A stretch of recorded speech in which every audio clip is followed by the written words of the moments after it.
think it was the fourth game of my redshirt sophomore year. We go up to play Army. Well, that's homecoming for me. Okay. So I got, my dad, he's excited I'm playing again, and tough thing happens. I go out there like the third play I'm in. It was on all the artificial turf, man. I hear something in the other knee. Oh, shit. Yeah, so I wind up tearing the MCL in that knee. Man. And I go out, and my dad, I never see my dad really cry, and like he's like bawling, and I'm getting ready to start ready to cry.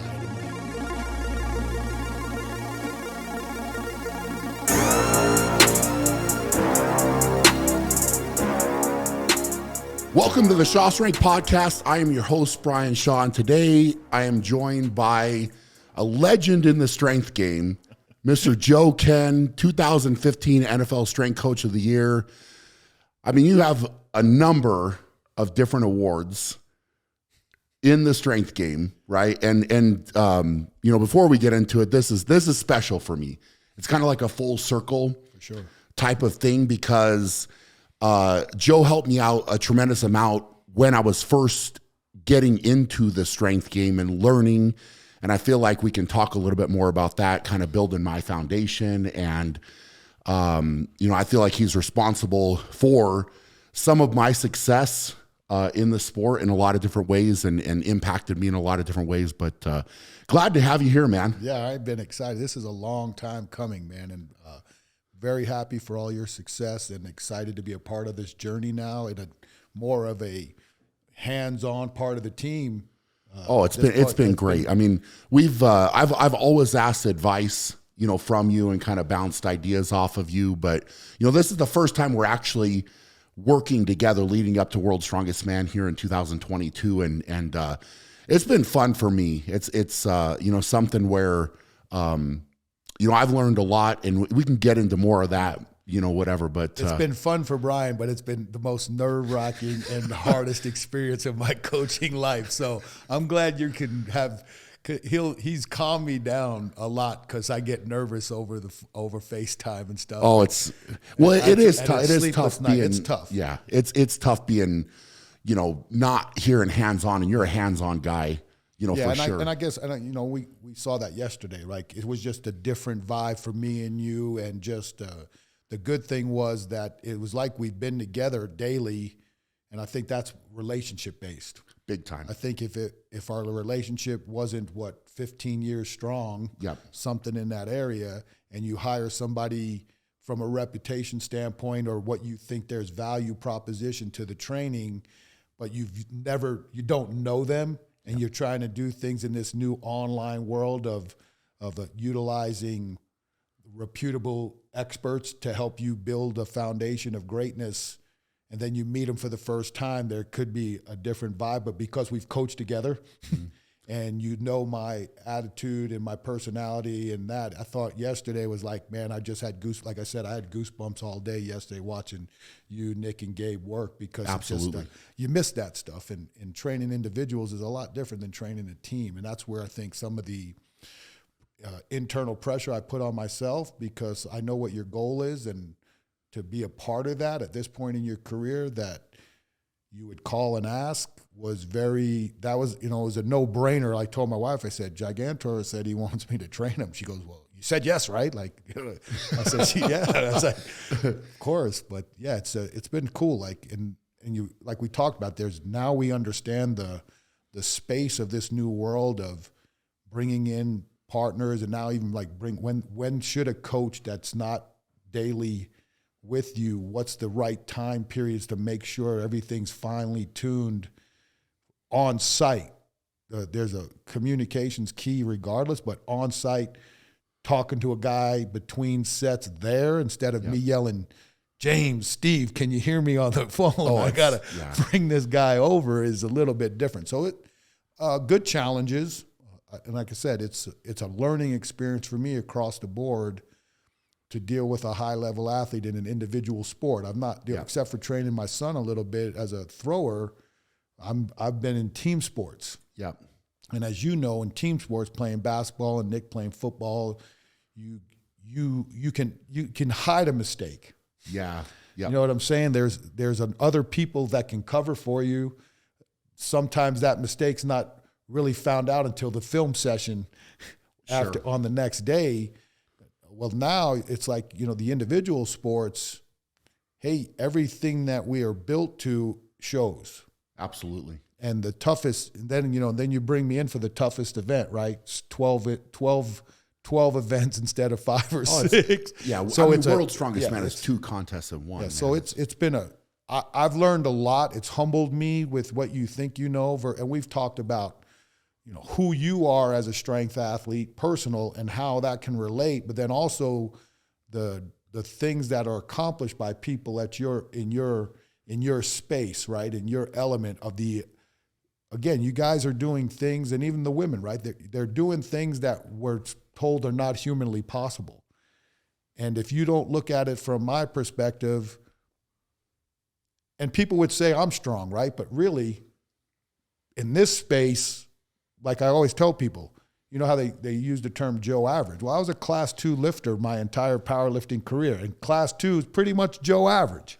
Yeah. So, I mean, I had what would be considered average numbers for, a super heavyweight lifter. Now I'm working with people who are, forget about above average, they are at things that no one ever thought could be possible. And that's where, like we've talked a lot about, I study more your between the set facial expressions and body language than I am the number, because I'm trying to understand what it takes for a human being to approach these types of numbers and these types of loads that were told 5 or 6, 10, 20 years ago, depending on what event, is unhumanly possible. Absolutely. And you've seen it in your time. And we were talking with Nick last night at dinner, 180K log back when you guys started, that was heavy. Now it's for the rep test. Yeah. That was above the world record. Yeah. So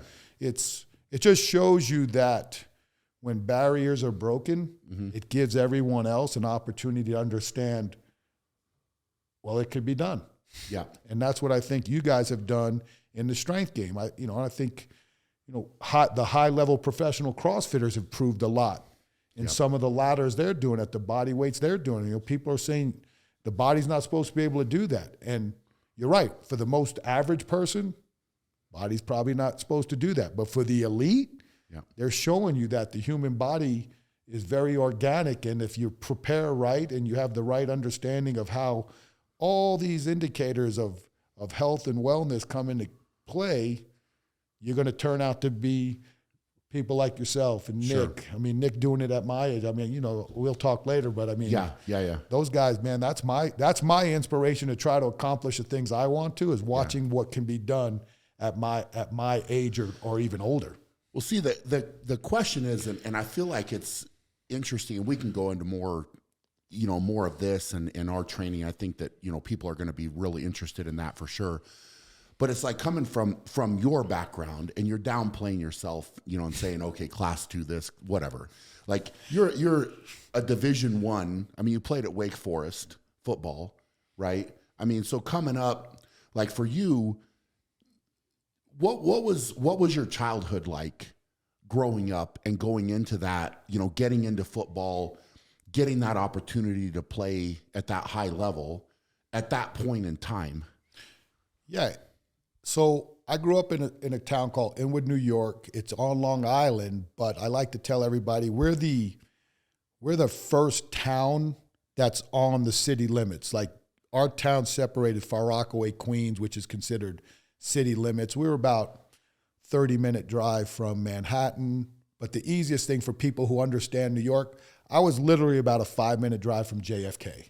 Okay. So you could see the planes flying over Jamaica Bay right over my house, like close enough where you could shoot a slingshot with a rock and hit the plane. So I grew up there. That's where my parents grew up. They went to the same high school I did. My high school coach and my dad were very good friends. They played high school together. So it was one of those kind of like you hear like the small town atmosphere in a city type of living, because a lot of people just were born, bred, and stayed in Inwood. Okay. And my dad was fairly popular in the area. People knew who he was, and for various reasons, good, bad, or indifferent. Tough guy, super tough, like street smart, PhD in street, I like to say. And like the dude, he's somebody who, in some respects, you could probably say was feared a little bit. Okay. One of those. He was one of the best bouncers in the area at the time. And because of how his upbringing was, not in a bad way, my dad was a sanitation worker. My dad worked 3 jobs. My mom was a hairdresser. My mom worked on weekends, so she very rarely saw a lot of my football games because that's just, there's sacrifices to be made. Yep. But fortunately, my dad was always there. So my dad was interesting because if you saw it from the outside, in this day and age, you'd think he was a helicopter dad. But he was the exact opposite. I think the support that he gave me and how he gave it to me drove me, not because he was making me do it, it's because I wanted to do it for him and my mom. Interesting. So I was a 10-ounce baby, so I was a bigger kid right out the gate. I mean, you had me beat at birth. And my sister, I think my sister was like 10, 12 too. So my mom had 2 big kids, and so I was always slightly bigger than most of the people at my age. And my dad was a standard, 5'10" guy, and my mom was 5'5" or something like that. So I was fortunate to be as tall as I was at an era where my height was classified as big for a football player. Yeah. Now it's, my size coming out of high school now is linebacker. Sure. It's crazy, the evolution. But my dad there was a Pop Warner or midget football, Inwood Buccaneers. My dad was on the very first team in 1956. So this was the graduation of sport for me, was getting involved in the Buccaneer system.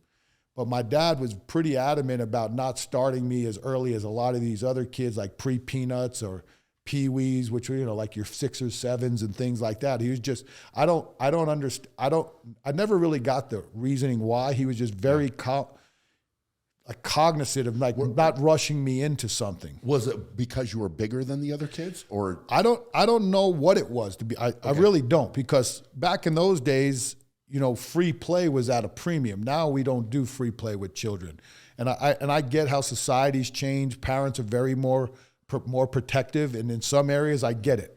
When I grew up, you played. That's all you did. Yeah. Like, there was no organized sport. You played.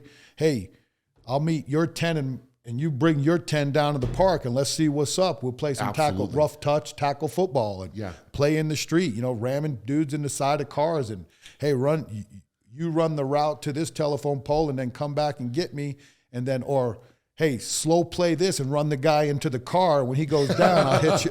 You're using all the objects. Yeah, you're just right there. playing a game. But so my dad, the Napoli brothers lived down the street, and their dad, Dom, was the athletic director of the Buccaneers, and they actually came to the house and kind of convinced my dad, like, hey, man, when you going to let him play? Because we would play in the lot next to my house. Okay. So they knew I had something. And I'll be very honest with a lot of things. Because I admired how street tough and how really tough my dad was, and you see this glassy-eyed look in this guy like, hey, this dude will drop hands on you, and it's a fist game, and it's over. You're losing to him. Yep. And my son, my youngest son's like that. I always say it skipped a generation, and everybody would always talk about, even in college, he's one of the toughest guys we got, and I could never fathom that me being tough because I always looked at my dad. So I started comparing yourself to that. because I lived with dudes who ran the streets. Yep. I know what street tough is. I'm not that. Yep. I'm not that guy that you're like, hey man, we're going to have a fight. We need you. No, you don't. I can't. I'm not probably going to help you much. Yeah. So I started terming myself as football tough. Okay. Like, I played hard. I was aggressive, but it was in a controlled environment. I didn't have that like that hunter-gatherer, like I'm going out to hunt prey and I'm going to demoralize people. No, that makes sense. And that's why I was, when I got into wrestling, I was really a B sport, but we'll get into that. So when the football deal came up, so they asked me to play. My dad, and like I said, I think he was worried again, and maybe it was because of age, because I was bigger. Yeah. He knew I was going to have to play up. Yeah. Maybe that was it, because As a 9-year-old, I played with 12-year-olds. Was it based on body weight? That's body weight. Okay. So right off the bat, I'm playing up. But fortunately, the coaches at this Pop Warner, they all played football at the high school. So they were all ex-football players that my dad knew or grew up with. Okay. So my first Pop Warner head coach was John Galenti, and Dick Kern, I think, was our line coach. So I was very blessed right off the bat that they kind of mentored me through, because at 9 years old, I don't care how big you are and you're playing 12-year-olds, that's a 3-year-old difference in puberty and growth. Absolutely. And I started, I think I started at offensive guard my first year. The real good thing about the growth was the next year I didn't gain as much weight, but I had gotten taller, so I got to play with the same group again. Okay. And then I played tight end. I think, as much as you have delusions of grandeur, I was always going to wind up being on the line. Sure. And I don't know how I got to be good, but it was a good sport for me, and it just, you gravitated. Yeah, it just was cool. And I liked it, and it was fun, and I played with all my friends, and they were all in with Buccaneers, and we were all in with Buccaneers. But when I got to high school, or getting ready to go to high school, so when I was in high school in New York, 7, 8, 9 was junior high. So the freshmen were in high school. We're not in high school. They were in junior high. So the ninth graders, you were like the king of the roost of the junior high, which most people call middle school now. Then the high school was 10, 11, 12. So my 8th grade year, I was going to play on the freshman team. I'd gotten hurt. That was one of my first knee surgeries. Nobody knows about that one. I kept that one under wraps because back then, I bet, yeah. No scout needed to hear you had your knee scoped in the 8th grade. Yeah. So I kept that one out. And then the 9th grade year, we played 4 games, and we lost to a team, and it was not, I think we were 3-1, and we had really good coaching, Fred Champy, Mr. Conti. The one thing I think that I can always be thankful for is I'd never had a bad football coach. That's awesome. Ever. Yeah. Ever. That's great to be able to say that. So for me, it was always a development. At the end of the 9th grade year, because we only played 4 games, the JV coach at the high school asked the running back who was legit. He was never going to play JV football. He was him and myself. Don Poprillo was his name. He wound up getting a scholarship to Iowa State the same year I did coming out. But we had grown up together our whole lives. He lived in the Terrace Gardens, which some people would call the projects, right the next street. So everybody's like, "Well, where'd you grow up?" I said, "I grew up near the projects." And everybody's like, "Well, I don't mean that in a bad way." And I'm like, you don't know nothing, House. You don't know nothing about. And I'm like, "Here, man, pull up Google Earth. It's right there. See here, this is the Bayview Terrace Gardens. Cross the street, jump that fence. You see that house there? That's where I grew up till I was in the 7th grade or 6th grade." Yeah. "Oh, okay, you really know what's up." Yeah, I know what's up. So they asked him to come up to play in this last game.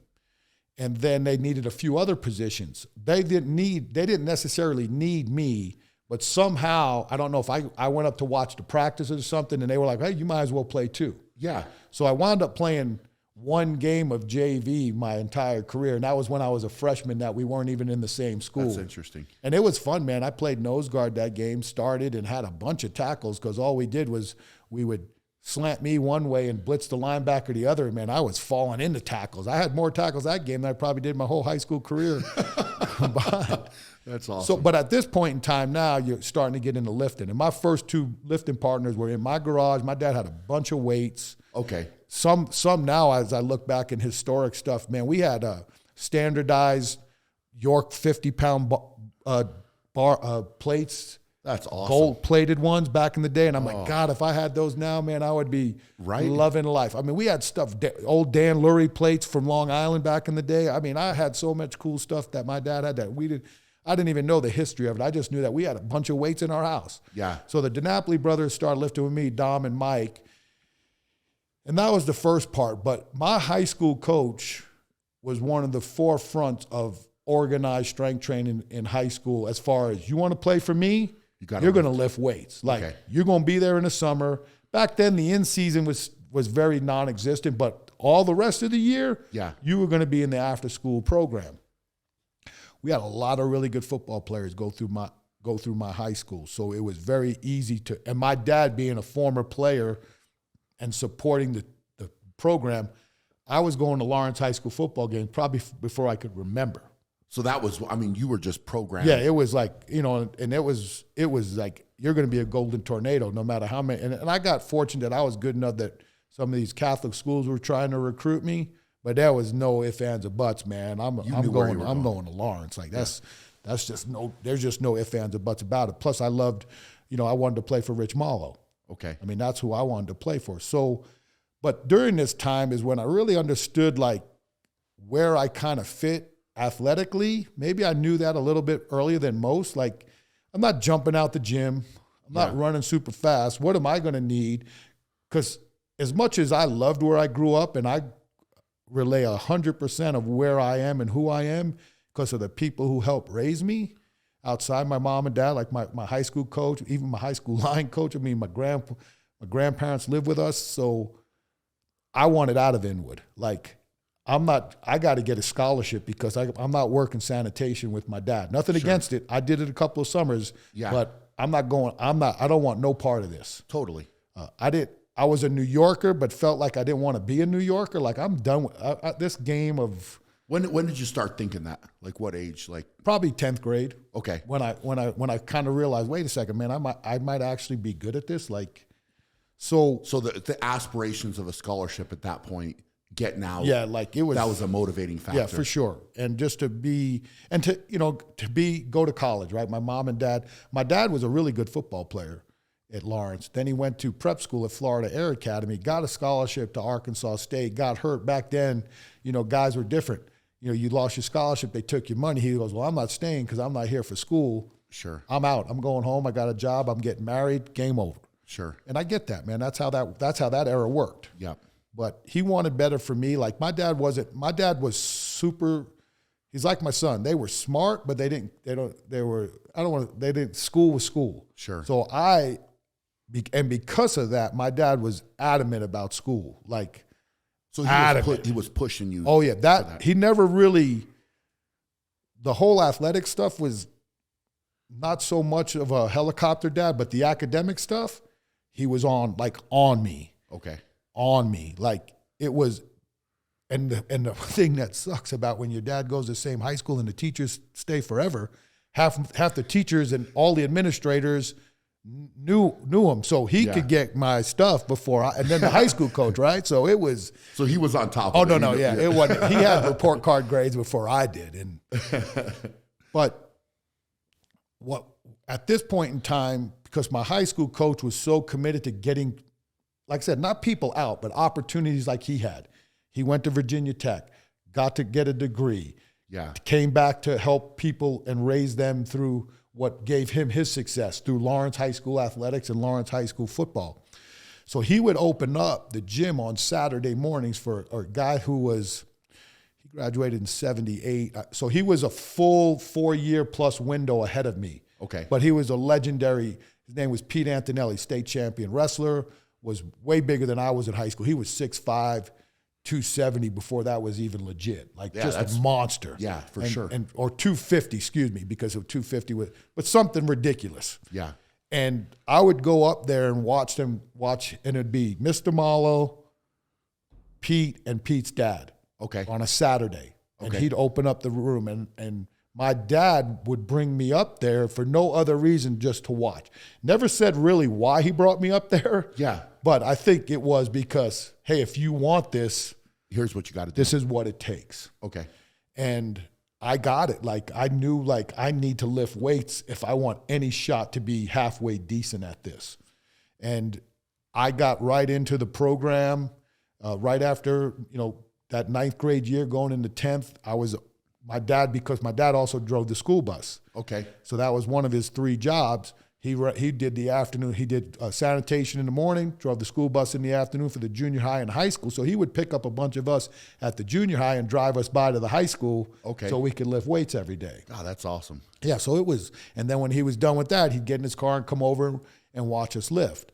So that was my first exposure to team training. And it was a variation of Penn State HIT at the time. So a lot of our accessory work was one set to failure, and then we would do the standard back in that day, bench squat, a little deadlift, and we had the universal machine where everybody wanted to leg press the stack and bench press the stack, right, and all that stuff. But it was organized, it was developed. Back then we had 3 laps around our practice field was a mile, so you'd go out and run. The summer we'd have a little agility circuit. We were really ahead of the time. Plus we had some bad dudes we had really, really good football players at Lawrence. I mean, people, I don't want to say they were afraid of us, but they were afraid of us. Yeah. Well, it sounds like your exposure to weights in general and what your dad, I mean, did you watch your dad lift? Did he lift at all? He didn't train as much because, again, for 20 years, he picked up garbage 5 days a week. He's training on a daily basis. Yeah, he had grown man strength. Like we had talked about, we were very fortunate that we got to work out with Lyle Alzado, and my dad, cool. He was lifting. That's when he started lifting weights. And, I saw my dad go head to head with Alzado on a pin quarter squat. That's awesome. Now, it helped that my dad was 4 inches shorter and the pins were set at the same height. But when you're an NFL player and you're getting matched by a garbage man, you're not too happy about that. So 100%. that was kind of a fun day. Yeah, so that's where I kind of got this infatuation of the daily influence of weight training. Did you love it when you started doing it? Yeah, because like anything else, like we talk about now, like most athletes that don't do what you guys do, where that's your job. Yep. So when you go in, like yesterday, we're practicing, right? Yep.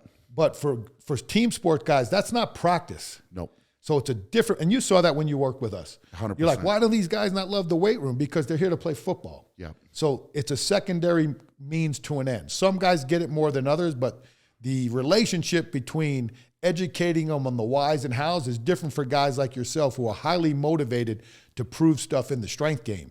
These guys are trying to prove stuff on the football field, and a lot of guys, even to today, have a hard time of really correlating some of what's going on. For me, I knew that with who I thought I was, like everybody said, oh, well, you're athletic. Well, no, I was a football athlete. I was good at football and the specific skills that I needed to play.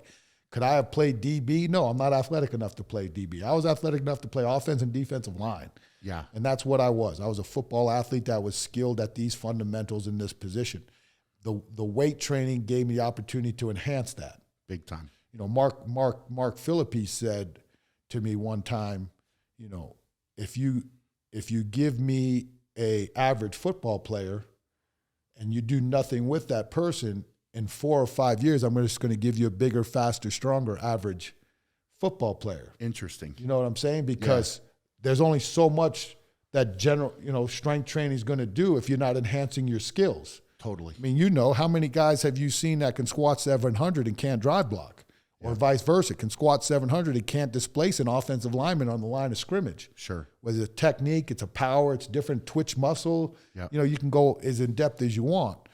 But I knew that it would enhance me. But like anything else, why does most male athletes or males in general love the weight room when they first go in it? Because they start getting muscles. 100%. So right away, right, you start, oh, what are those? Those are traps. What is that? That's a bicep. It's like it motivates. Yeah. So the motivation early on was size. Like not even the size, like just feeling your confidence. It's all, and that's all it is. Like I always say, the number one transferable trait of getting stronger is confidence. Anything after that's a bonus. So as this story continues to go, I start getting some feedback. And back then, you didn't get offered early. Okay. There's no offering guys at 12 years old. It went all through your senior year, and you're just like sweating it out. Sure. Did you know that you were getting looked at a little bit? Because we were, like I said, our high school was so well, and my coach had so good connections because my coach was not going to sell you. You were going to sell yourself. Okay. But now he wasn't going to be a detriment either. But it was like, hey, who do you got? I got these guys. What do you think? You watch the tape and you tell me what you think, and then I'll tell you what I think. Okay. It wasn't like, no, I got these 5 dudes, they're D1. Yeah. No, you watch the tape, and I appreciated that, right? Because it makes because you want honesty. Yep. So I knew after my junior year, we had won the championship. I started both ways. I started as as a sophomore at offensive line, which was at my high school at that point in time, if you started as a sophomore, you had accomplished something. Okay. Just being on the varsity as a sophomore meant something. That's any big time program. That's huge. So I was and I was playing against some seniors. Like I got my butt kicked sometimes, not for effort, because I was just, again, and we talked about this earlier, I was a 14-year-old 10th grader. That's starting high school football. So my junior year, I start both ways, and I wound up making a couple of accolades. We wound up winning the title for whatever that title was. It was we were the Conference 1 champions. That was the highest we could go, and we won it. Beat Farmingdale at Hofstra University. It was so cool, and it's one of the best moments of my career as a football player. And then the next year, my senior year, I know there's some schools looking at me. I know which ones are more serious than others. I knew where I wanted to go. Like I wanted to go to North Carolina. Interesting. Yeah, okay. I wanted to go to Chapel Hill bad, and I'm fortunate enough I was recruited by them, like legitimate recruited, not just getting letters in the mail. Yeah, I got letters in the mail from them. Coach came and saw me, and it just didn't work out. I was too small or whatever. Everybody's got an excuse, and I'm okay with that. But I knew this was going down, so now my senior year, I got to have a big year. Yeah. I got to get out of Inwood. So you feel some pressure? Yeah, internal. Nothing, like my mom and dad, they had told me once, hey, it might be a stretch, but we'll find a way to get you to school. I said, if I don't get a scholarship, I'm not going to school. Like I had already. So you said that? Yeah, I said, I'm not going. That's when I came up with, it's for free, it's for me. I'll go anywhere, any place. I don't care if someone's giving me a free ride. I'm going to play football for them. Yeah. So when I got to my senior year, I had a couple of bad games. That was evident because my coach jumped me, and even one of the scouts that was really high on me and was one of my. It was actually between Wake Forest and Syracuse. Told my coach, never show this tape to anyone else. That's you don't want that getting out. Really? It was just a bad, you have them, right? Yeah, like you have bad meets, you have bad competitions. It just, as much as you don't want them, sometimes you have them. Yeah. But I wound up having a very good senior year. I got a lot of traction. There was no star systems. I wouldn't even know how to rank me as a star. Yeah. But I had numerous offers. So in the end, I had a lot of I made the choice of where I went to school instead of not having the choice. Yeah. And so at that point in time, you could take 5 visits. I only took 3 because really I was a little bit tired and I kind of knew where I wanted to go, so I canceled my last 2. But I wound up going, I visited South Carolina, Syracuse, and Wake Forest. Those were my top 3. Okay. And when I would visit some of these schools down south, and me being an arrogant New Yorker and they go like, man, where are you from? New York. Man, they went all the way up to get you? I said, yeah, I must be pretty good. There's a reason. Yeah, there's a reason why they came up to see me. So I chose Wake Forest for a lot of reasons, and none of them had to do with education. Awesome. I'm just being honest. Hey, man, you got to be real. Yeah, you got to be real. I got funny jokes about my academic career. But the thing that I want to relay back is when we talk about skills, like in your guys' domain, and I've learned a lot more than I thought of the unique skills it takes to do the events you do, even if they're similar, right? Log press versus axle press versus now we're working on what most of it looks like the behind the neck work. Yeah. Different squat apparatus, different deadlift apparatuses, different heights, different bars. We've been talking about that before we even started working together. Literally. I mean, it's amazing the challenges that you have. And so for me, it was fundamentals. Why did I get the scholarship I got? Because I had the best offensive line coach in the history of high school football, Mike Stamilli.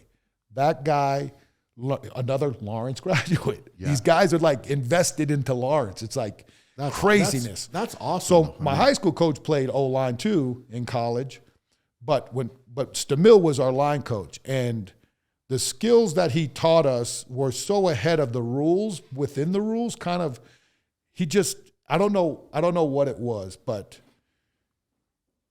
he's a reason why I'm here today. Like those two people obviously the head coach gets a lot of credit because he helped raise me as a man. Like he had full carte blanche that if this dude's acting up, back then you can put hands on him.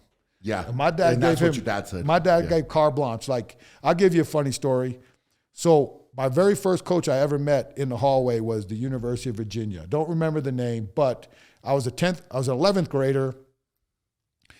And again, you think you're badass, right? But you're still immature. Again, I'm a young kid, man. I'm 15 years old. What do I know? And my dad taught me, right? And this is why we were talking last night about the handshake rules, right? 100%. Grip him like a man, try to break his hand, look that fool in the eye. Right. Well, I don't know how well I shook the coach's hand. Yeah. But I looked down and I wasn't looking the guy in the eye. Yeah. Like I was a little intimidated. And my high school coach drugged me into the athletic director's office and just wha-bang, popped me in the chest and said, "Look, man, this is some growing up stuff." I don't know how he said it, but like, this is what you need to do when these coaches come in. Yeah. And from there on out, with my dad, I studied the game on how to interview college coaches. When they were coming to think they were interviewing me, I was interviewing them. That's awesome. Like when I'd be in there with more than one of my teammates, I was leading the discussion. And so I'm like, what's the student professor class ratios? Nobody's asking that. Right. Right. Like what I was asking all kinds of stuff because that wake up call. 100%. But so Coach Marlowe is teaching me how to be a man and be a true leader for my teammates, because I would go into Division II meetings to help my teammates. And that was kind of something that Coach had told me, like, hey, I need you to go in there. Yeah. These guys know you're not going. They know where you're going. Yeah, yeah. But and I would do that because you didn't know. Maybe I did. Maybe I would have liked that coach the best and went there anyway. Yeah. Yep. So, but Mike Stamilli is why I'm here, because if I didn't have the skills to play the positions that I did at that level, then I don't think I get a scholarship. Do you think, let me ask you this, do you think being around that culture, right? So just that town, that school, everybody that's involved, everybody that's invested, do you think being around that bred competitiveness for you? Oh yeah, for sure. Because I can tell you right now, the best football team I played on in high school was my junior year. I was probably the 11th best player on that team. Really? Yes. Wow. So the next year, I will even tell you this, football-wise and what I considered really good football, well, I know I was never going to be the best on the team because that was Donnie. So my senior year, Donnie, a guy I played with and is a very good friend of mine from home, John Cannizzaro, was an excellent football player. Interesting. And he was super tough. Like Donnie, when I went into wrestling as a B sport athlete, Donnie, John, and another guy who I could even come close to being as good a football player, Dempsey Wilson, they all were on the wrestling team and they were wrestlers. Like they were some of the best in this area, best in the state. And Donnie wrestled 167, Dempsey wrestled 177, John wrestled 215, and then I wrestled heavyweight, which was 250. Okay. And again, the only reason why I got into wrestling was because my high school coach thought it would help me with balance and coordination, and so did several scouts.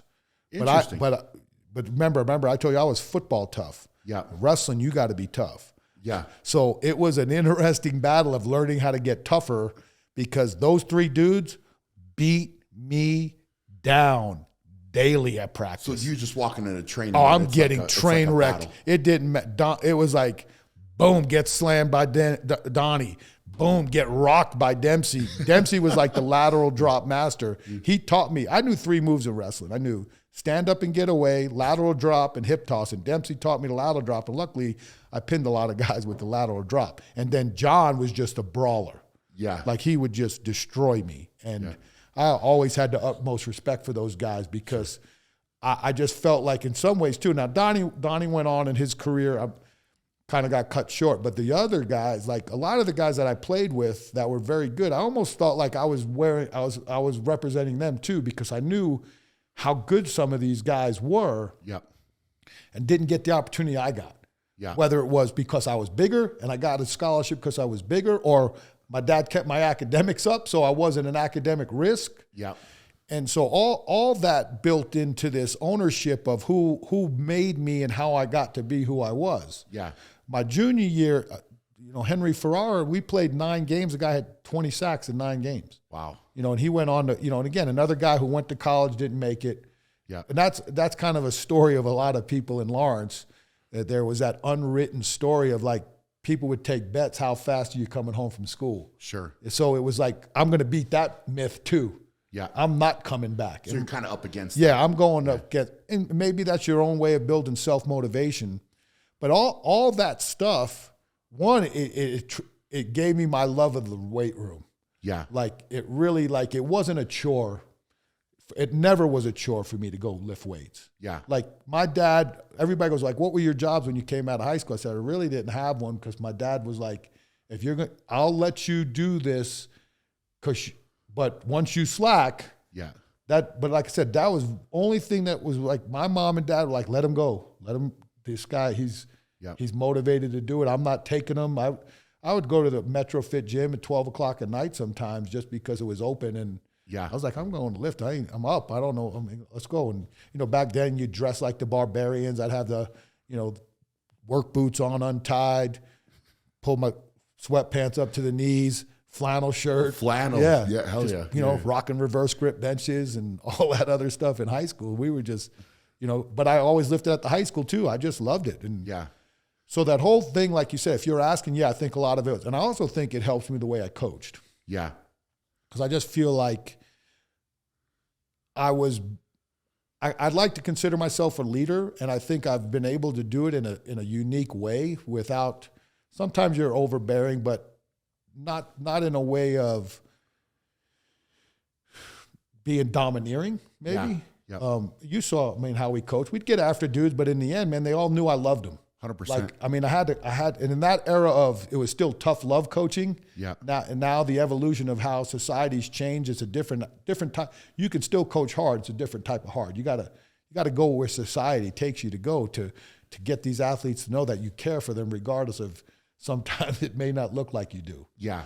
And those are traits that I think you learn by watching other people who coached you. Yeah. Same thing with my high school, my college coaches. So I got fortunate enough to go to school for free. And I chose Wake Forest because I was going to be a big fish in a little pond. I'm not going to sit here and lie to you. Yeah. I knew going on my visits where I fit. Yeah. South Carolina, that was going to be tough. Yeah. Syracuse, probably 2-year starter.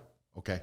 But I also knew how to long snap, so I think I would have been a long snapper. Probably would have been a 4-year Letterman as a long snapper, possibly. Okay. But they saw me as offensive lineman. And I knew I was, deep down, I knew I was an offensive lineman. I know what defensive linemen look like. Yeah. Little, and even when my dad asked, what's the real difference between you recruiting as an offensive lineman and a defensive lineman, he said a half a step of speed. Interesting. But now Wake's a different deal. Yeah. They're not as, like, it's D1, but it's not like South Carolina and Syracuse at the time. And and again, I can't speak for them, but I felt like because they wanted me, they were open to doing with more, because I do know that one thing that Al Groh at the time, who was the head coach, that told me straight to my face, he goes, what I love about you the most is you never took a play off. You played both ways and special teams, and I never saw you take a play off on 3 games I watched. That's awesome. And so I went there because they gave me an opportunity to play defense first. Okay. So again, Did you enjoy defense more? Well, I don't know if I did or not, but it's like anything else. It was a stat position. You don't get stats in O-line. Yeah. My idol's Lyle Alzado. There you go. And defense is, but I don't think I had to. At that level, that's where I think your personality really shows. Yeah. I would have been a steady Eddie, football tough defensive lineman, but I didn't have that real nastiness that I don't know if I would have been considered a great defensive lineman. So I go in there, and again, because of my skill set and what my high school coaches taught me, I go in there as a 17-year-old freshman, and they're thinking about not redshirting me. And my dad, crazy. yeah, and they talked to my man. dad, and that was the only time my dad butted in. He said, look, I'm never going to bother you, but my kid's 17 years old. Yeah. And he can't go against, yeah, he may be good enough to play for you, but he's going to go against 22-year-old guys that just are going to just bust this fool up. And my dad, till the day he passed, he always said, if I knew what I knew now, I'd have held you back. We talked about that. We did. With my grandsons and my granddaughter and your sons. And and the same thing, like with me leaving Inwood. When I left Inwood, I told my mom I'm never coming back. And she said that to the day she passed. I was like, you told me you were never coming back, and you only came back for a couple of vacations. And, that was it. And nothing. And again, there's no. I owe Inwood. Yeah. They need to know that. And I mean, it's apparent with what you're saying right now too. It's like that established you really mentally, physically, just so much came out of there. But you wanted to get out. You opened the door to get out, and you took the opportunity. And the good thing is it exposed my dad to a lot of cool traveling that he may have never done. That's awesome. And then they relocated to North Carolina down there, and I don't know if they do. Obviously, if I don't leave Inwood, they're not leaving. So it was a good thing. And so my college career started off great. I redshirted, I dominated. I'm not going to sit here and lie. I mean, people who know me, they can probably laugh, but I dominated scout team. Yeah. I was above the rest of my class. I don't care. Some guys wound up going to the NFL, and then that spring, I'm challenging for a starting position as a redshirt freshman, and then, that's where the whole shift was. So I blow my knee out the last week of spring ball. And back then, you don't want to blow your knee out in the 1980s. It was 1985. Yeah. I blew my ACL and my MCL in April of 85. Well, those back then, they're putting you in a cast for 6 to 8 weeks. Man. So there goes your redshirt freshman year. Yep. All rehab. And I had complications during the rehab process where things were just not progressing the way they would. And I was very frustrated. Long story short, I go through the whole winter now, and I hadn't played. At that point, I squatted 575. I weighed about 280-ish. I go out to spring ball, and I'm just getting busted up. Like, I'm like, I don't care if I haven't played or not. These dudes, I was smoking. Yeah. And now I'm getting something's not right. Yeah. And they didn't want to do much back then. They was like, you're not a year out yet. It's still, because I couldn't get enough power drive out of this leg. And I still was fighting extension and flexion issues. Finally, I walked in and said, look, man, I'm not practicing no more. Something's wrong. You got to figure this out. Yeah. So they go in, and I'm thinking I'm just going to have this ordinary scope. Yep. And my buddy who coaches at Maryland now, Gunnar Brewer, is a very good friend of mine. He was taking a athletic training advanced course, so he went and saw the surgery. Interesting. So as they're going through the scope and they're cleaning some stuff out, scar tissue, he goes, wait a second, something's in there. And back then, they don't do it now. They actually would surgically repair the MCLs. Now they just let them scar down. Okay. And they use like what I would consider like a tabletop. So they had a tabletop brace with 4 prongs. Okay. Well, during my process of trying to get back, at some point in time, I don't know when it was, neither do they, one of the prongs broke off and slid through and got stuck in my joint. So just think about if you put a pencil in your door, it's only going to open or close so much. Man. So they pulled it out, and I gained like 10 degrees of extension like that. Wow. So that was the story of that. And so then it come back, and I'm like, well, that does, thanks Gunnar Brewer for finding that. They might have missed it, and who would have known? Yeah. So now, and then during that spring ball, as I'm fighting my way up, I get told by the coaches, like, if I finish up spring the way they think on this spot, starting at this scrimmage, I got hurt, I'm going to wind up starting. Okay. And the cool thing about that was the other 3 starters on the defensive line were all from Long Island. And so remember the New York Stock Exchange, Nick? we were going to be called the Long Island Expressway. So, Okay. and I ruined it all by getting hurt. And it was funny because all three of those guys played high school in Long Island, and one of them, Bruce Mark, played at my high school. So there was a 12-year period where somebody from my high school had played at Wake Forest, which we kind of think is cool. So I go through this process.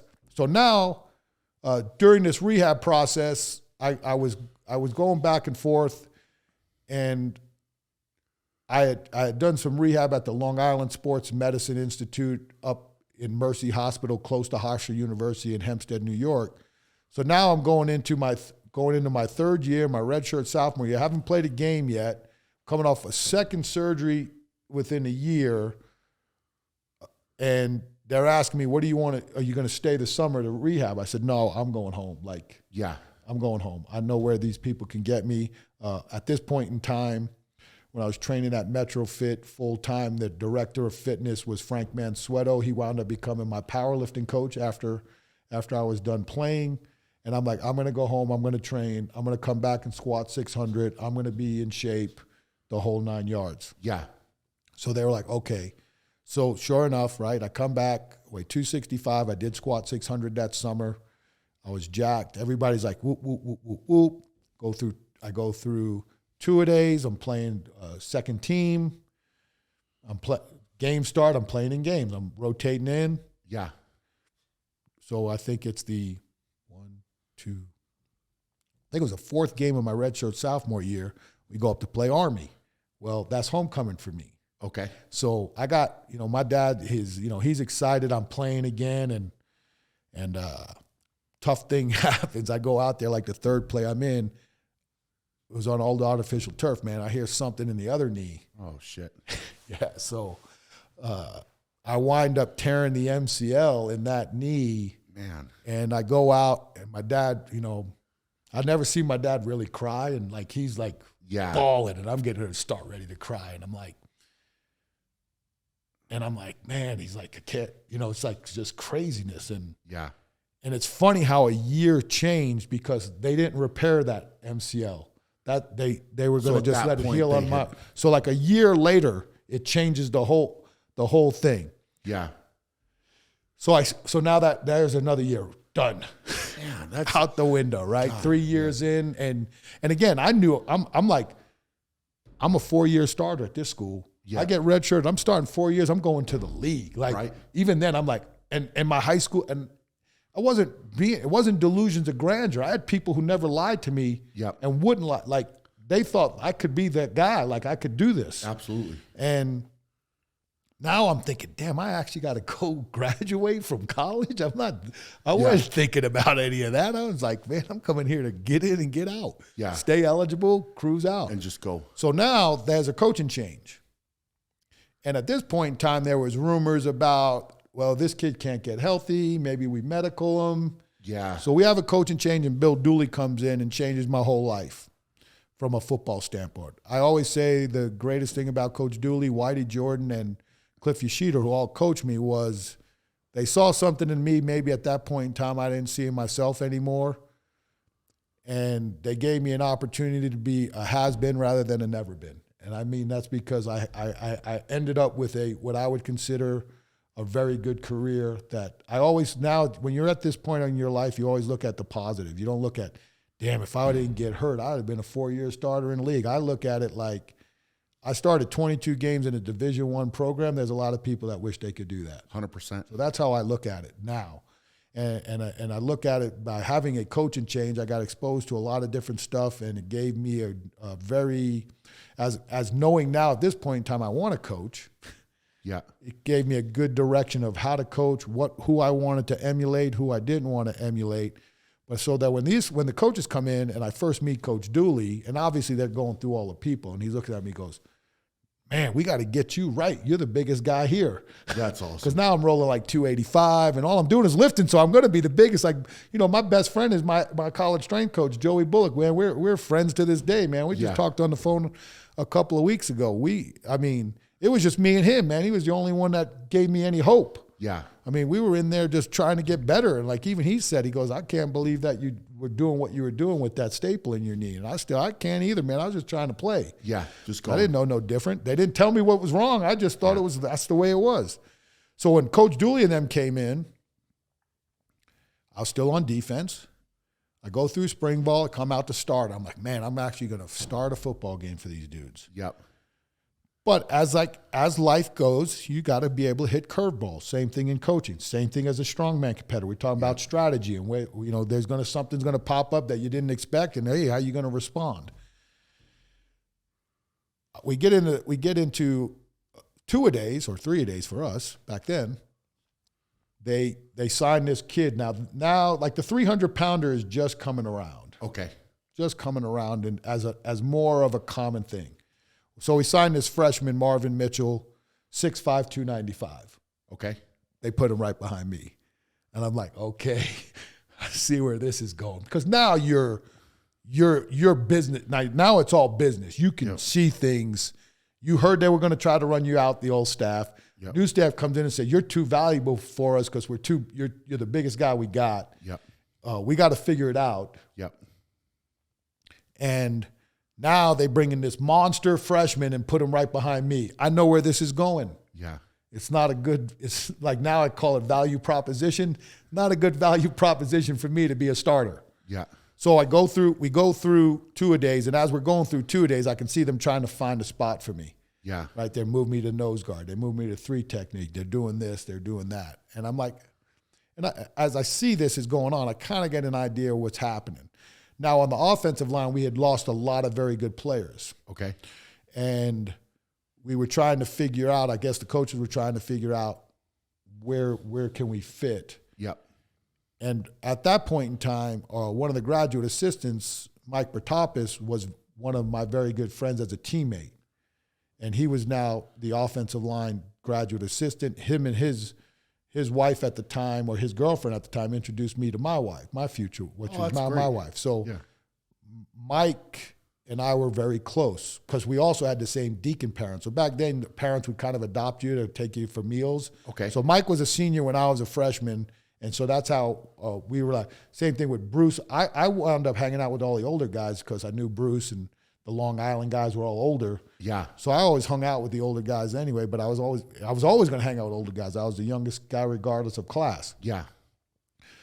So during 2-a-days, and it's bouncing back and forth, and we lived in athletic dorms, and like between some of the practice, I get a knock at the door, and it's Mike said, hey, man, coaches want to see you. I said, Mike, they're going to move me to effing offense. All right. Yeah. He's like, kind of looked at me like, yeah, you need to come and talk to coaches. Yeah. So I go down, and I meet with Coach Ishida first, who was the coach of defense. And if you don't know, the easiest way to so you know, Cliff Ishida coached Bruce Smith in college. Okay. So he coached Bruce at Virginia Tech, who wound up being one of the greatest defensive linemen in the history of the NFL. Yeah. So Coach brings me in and goes, hey, look, here's the deal. This is what I'm going to tell you. You may start week 1, but it ain't going to end that way for you. He said, but talking with the coaches, I told them if you want to go to offense, you got to start them because you don't rotate offensive linemen. Yeah. He goes, if you don't, I'm going to play you because that's what defensive line does, and you earned the right to play here. Yeah. Like, you deserve to play football. Sure. I wanted to start. I mean, who doesn't want to start? Of course. You know, so, and deep down, I always knew I was a better offensive lineman anyway. That's interesting, man, going through that. Like, you know that in your gut. Yeah, you said that earlier. And I'm like, no, I'm going to go. I'll go talk to Coach Jordan. Okay. And then Whitey Jordan at the time, he had just come from the SMU because he was on that staff of the whack job SMU scandal in the 80s. Oh, man. That's some good stories. And I go talk to Coach Jordan. He goes, look, man, we need you. We need your toughness. Again, right? We need your toughness. We need your work. We need who you are. Yeah. So I'm like, well, what do I need to know? He said, because I was an aggressive bull rusher type of defensive lineman. He goes, you just do exactly what you did on defense, but keep your hands inside so you don't get called for holding. And just do that. Yeah, and that's kind of how I got ingrained as an offensive lineman. So I go out there to first practice, man, and the energy's different on offense, and I'm just trying to I'm just trying to earn my right that they just hand me a starting spot. Yeah. And Mike became my personal coach. Okay. For that year. So when it all was done, I wound up starting 8 games at right tackle, and I played and I rotated a little bit with one of my best friends ever, Steve Fleming, aka Blonde Dog. He always says I'm the up until now, because he lives near us too. He's like, he goes, I'm the only guy you can't big time. When I call you and tell you to do something, you do it. I said, you're right, Blonde. I said, you're right, man. You're the only one I can't big time. And so we were rotating, and then they were rotating their offensive guard. So there was a little rotation, but they were still trying to find out who the best 5 was. Of course. What they found out at that point in time, the best 5 was move me to guard and move Steve to tackle. Okay. So then the last 3 games of my junior year, I played offensive guard.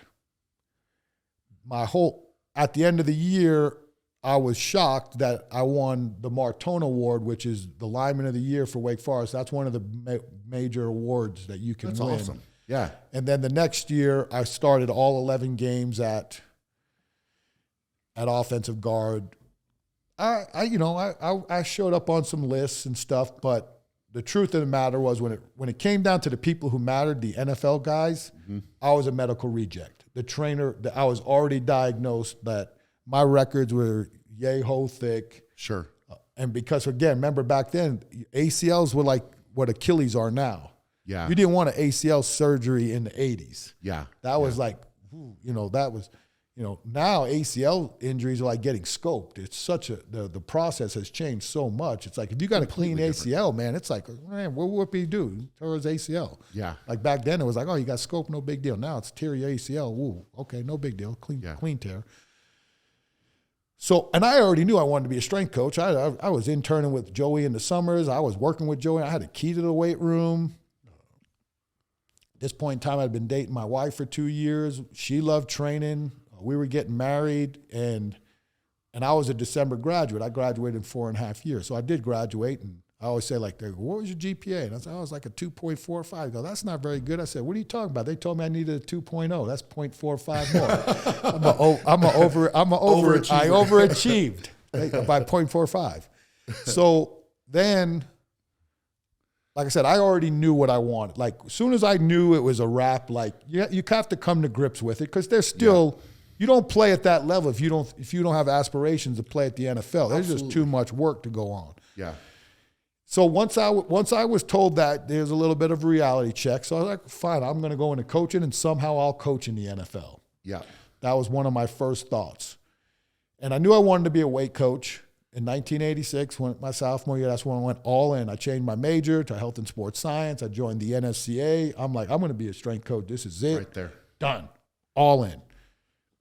So now I got to find a job. I'm getting married in June. What are you going to do? I always knew the long play was I was going to have to go back to school and get a master's degree, because that's how the escalation of being a coach was. Another GA at the time that was with us with Mike was a gentleman named Keith Flynn. Keith had been a high school coach in North Carolina, and then he came to be a GA with us, and then he had played at a prep school in Florida. Okay. So he left to be the head coach at this prep school my senior year. Okay. We kept in contact and things like that. Yeah. So when I was done, this school was a prep school that had dorms. They housed dorm students from out of state and things like that. So Keith went down there his first year. When he played there, they were very successful. His coach was the AD, so they're bringing him to resurrect his program. So his first year, they were under 500. The headmaster said, what do we need to do to win ball games? He goes, you got to let me bring in some coaches. Yeah. So he said, done. So me and him talked, and he brought me in because I was getting married. He didn't have to give me a teaching position. I could be a dorm parent. Interesting. And you had to be married. Okay. So it was great. I was getting married. So that opened that door. That opened the door. He said, I want you to be my O-line coach, my D-line coach, my long snapper coach, and I want you to be the weight coach. All those. All of it. Just handle it. Yeah. And then when I went down there, I wound up getting the head wrestling coach job, which was the worst experience of my life. Not because of the kids, because I was so unprepared and I shouldn't have been. I could have been the assistant wrestling coach, but I should have never been the head. And by the way, I didn't have any help. Man. So I'm not even going to get into that story. So that's how my coaching career began, was at Pinecrest Prep. And, like anything else, like when you left us, your goal was, you said it out loud. I got to go for this. Yeah. I want to become the world's strongest man. Yeah. But you don't know if that's going to happen. Sure. You don't know that when you leave. You're like, hey, man, I'm going all in, but I don't know where this is going to end. Yes. Yep. So I went all in on coaching, and I'm walking out the first day, and I'm like, man, what if I can't coach? Yeah. Like, literally, like, what if I don't resonate with these kids? What if I don't have what it takes? Yeah. Luckily, it worked out. Yeah. And that was the start of it. And then, 30-something years later, I was very fortunate that almost everything you could want to accomplish as a strength and conditioning coach, I was able to do. I got to build tremendous relationships with a lot of athletes. I was able to, I think, do a very good job under my unique style of mentoring a lot of people. Yep. And I got to achieve my ultimate dream to coach in the NFL and coach at the place that I wanted to coach at. Yeah. I think it's interesting that you said that at that point. Like, all right, look, I'm going to be a coach in the NFL, or I'm getting the NFL somehow, right? Like, it's such a hard, right? Like, it's like, I just felt like my dream was taken away from me. 100%. Yeah. And that's part of the game. That's the risk you take. It's a risk you guys take every day with every practice session you have, and the monstrous ways that you've got to attack. That you play a sport like football. It's a combat sport. It's a combative sport. It's a violent sport. It's a contact sport. I didn't want to get hurt. No, but of course not. You get hurt. And my injuries just led more detriment to my future as an athlete. Yep.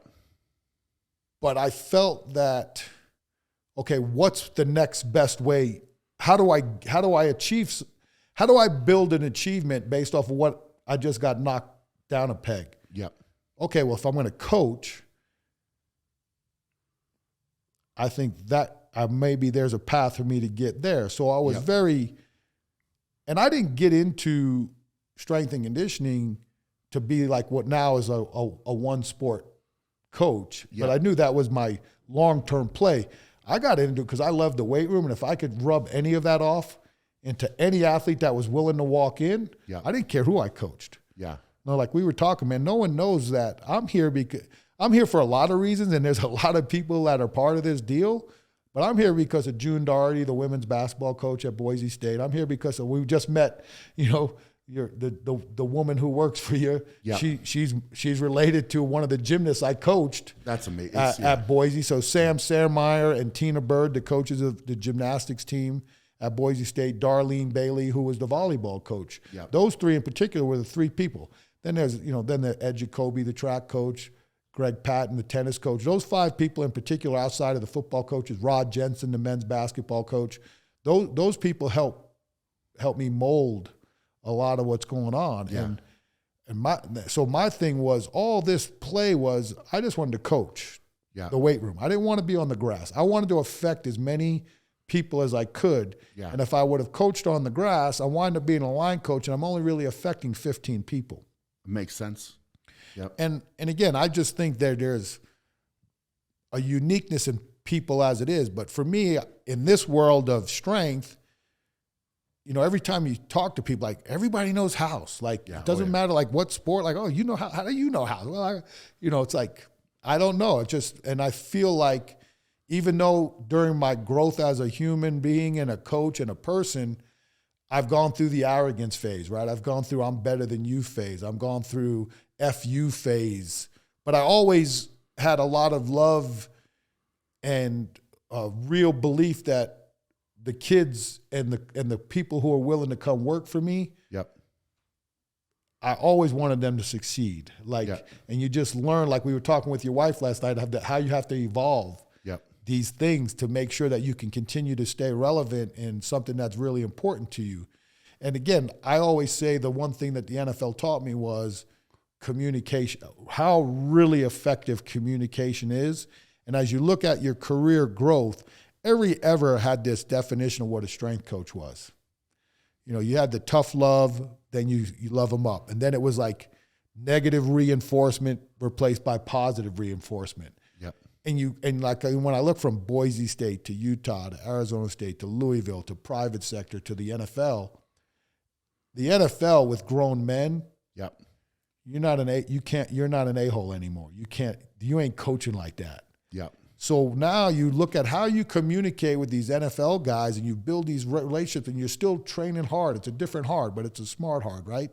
And then you look back about how you were relaying similar things back in the Boise State days, but in a more of that like negative type of reinforcement. And you're like, man, but that was the way it was. And that's what people accepted, even the player, right? Yep.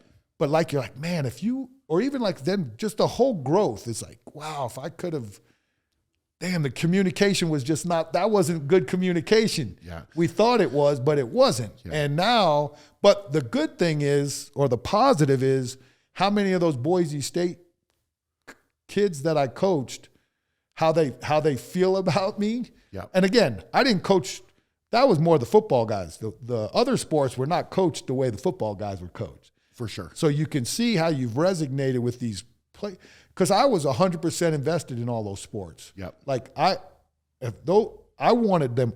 I believe that to this day as a traditional strength coach, whether I touched you hands-on because I coached that team or I touched you inadvertently because the programs that we use were being implemented by another coach. Yep. I had vested interest in successes or failures of those teams and the way I built out my administration thought process. Yeah. That I knew what the tennis team did. Yep. I knew what the track team did. I might not have been their strength coach as I grew and our staff grew, but I knew what they were doing because that was important to me. Yeah. I wanted everyone to win a championship. Yep. I didn't want this to be dominated by, well, they only care about football. Yep. We cared about them all, and it showed by how successful we were across the board in the places I were where I did all the sports. Yeah. So that, and then the NFL was just, like I said, in 1995 I was at Boise State, and Jerry Richardson, Mr. Richardson, got the charter to be the whatever 31st or 32nd franchise. I think they came in with the Jacksonville Jaguars at the time. And right then and there I go, that's the team I want. I knew I was going to wind up in North Carolina again. At that point in time, my parents were thinking about relocating down. So they were going to retire down in North Carolina. My wife's from there. So it was like, this is it, man. That's it. And I told a lot of people that. I spoke kind of like you spoke your dream to us. Yep. Down when you were leaving Arizona State. I spoke that dream to several scouts I knew. That's where I want to go. And then here it is, full circle later, when I get the offer and it comes out, I had several of those guys who remembered that said, man, can you believe you spoke this thing into existence in 1995? And like anything else, all good things come to an end at some point in time. It's just the way life goes. Yep. And I coached 9 years at the legitimate dream job. And what even made it even more special was every athlete that I coached there, pretty much every single one of them that came through the doors were just the best. Like they were, like every one of them. Now, you have different relationships with different guys, but overall, the locker room that was there, and that's a major kudos to Ron Rivera. For sure. Marty Herney was our GM. Dave Gettleman was one of our GMs. Brandon Bean was our assistant GM. Mr. Richardson, and then my last year, was it last year or last two with Dave Tepper? Yeah. They were going to bring in the right people. So my job was super easy. Yeah. When it came to that. When you have players, it's so interesting hearing you go through all this because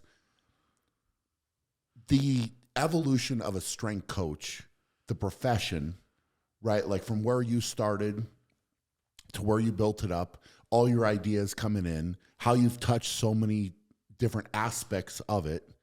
It's incredible, man. And the crazy part to me is like I'm sitting here listening a lot and you, I don't want to say you're downplaying yourself like as an athlete and like other people have been involved, but the competitiveness and the fire that you have, I know it because I've seen it, right? And you're in a profession, you're in a position where you're judged on winning, right? 100%. That's it. Like you're coming in every day, and the job is to win. Yeah, you win or you're fired. That's it. And again, that's why when you called and you said, look, this is what I'm trying to get done. Yeah.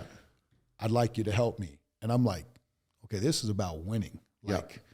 we're all in this. Like, Yeah. And that's what I really believe, like the team aspect, like being a part of your team, like not overstepping, like with having James and Steve being my eyes and ears when I'm not here.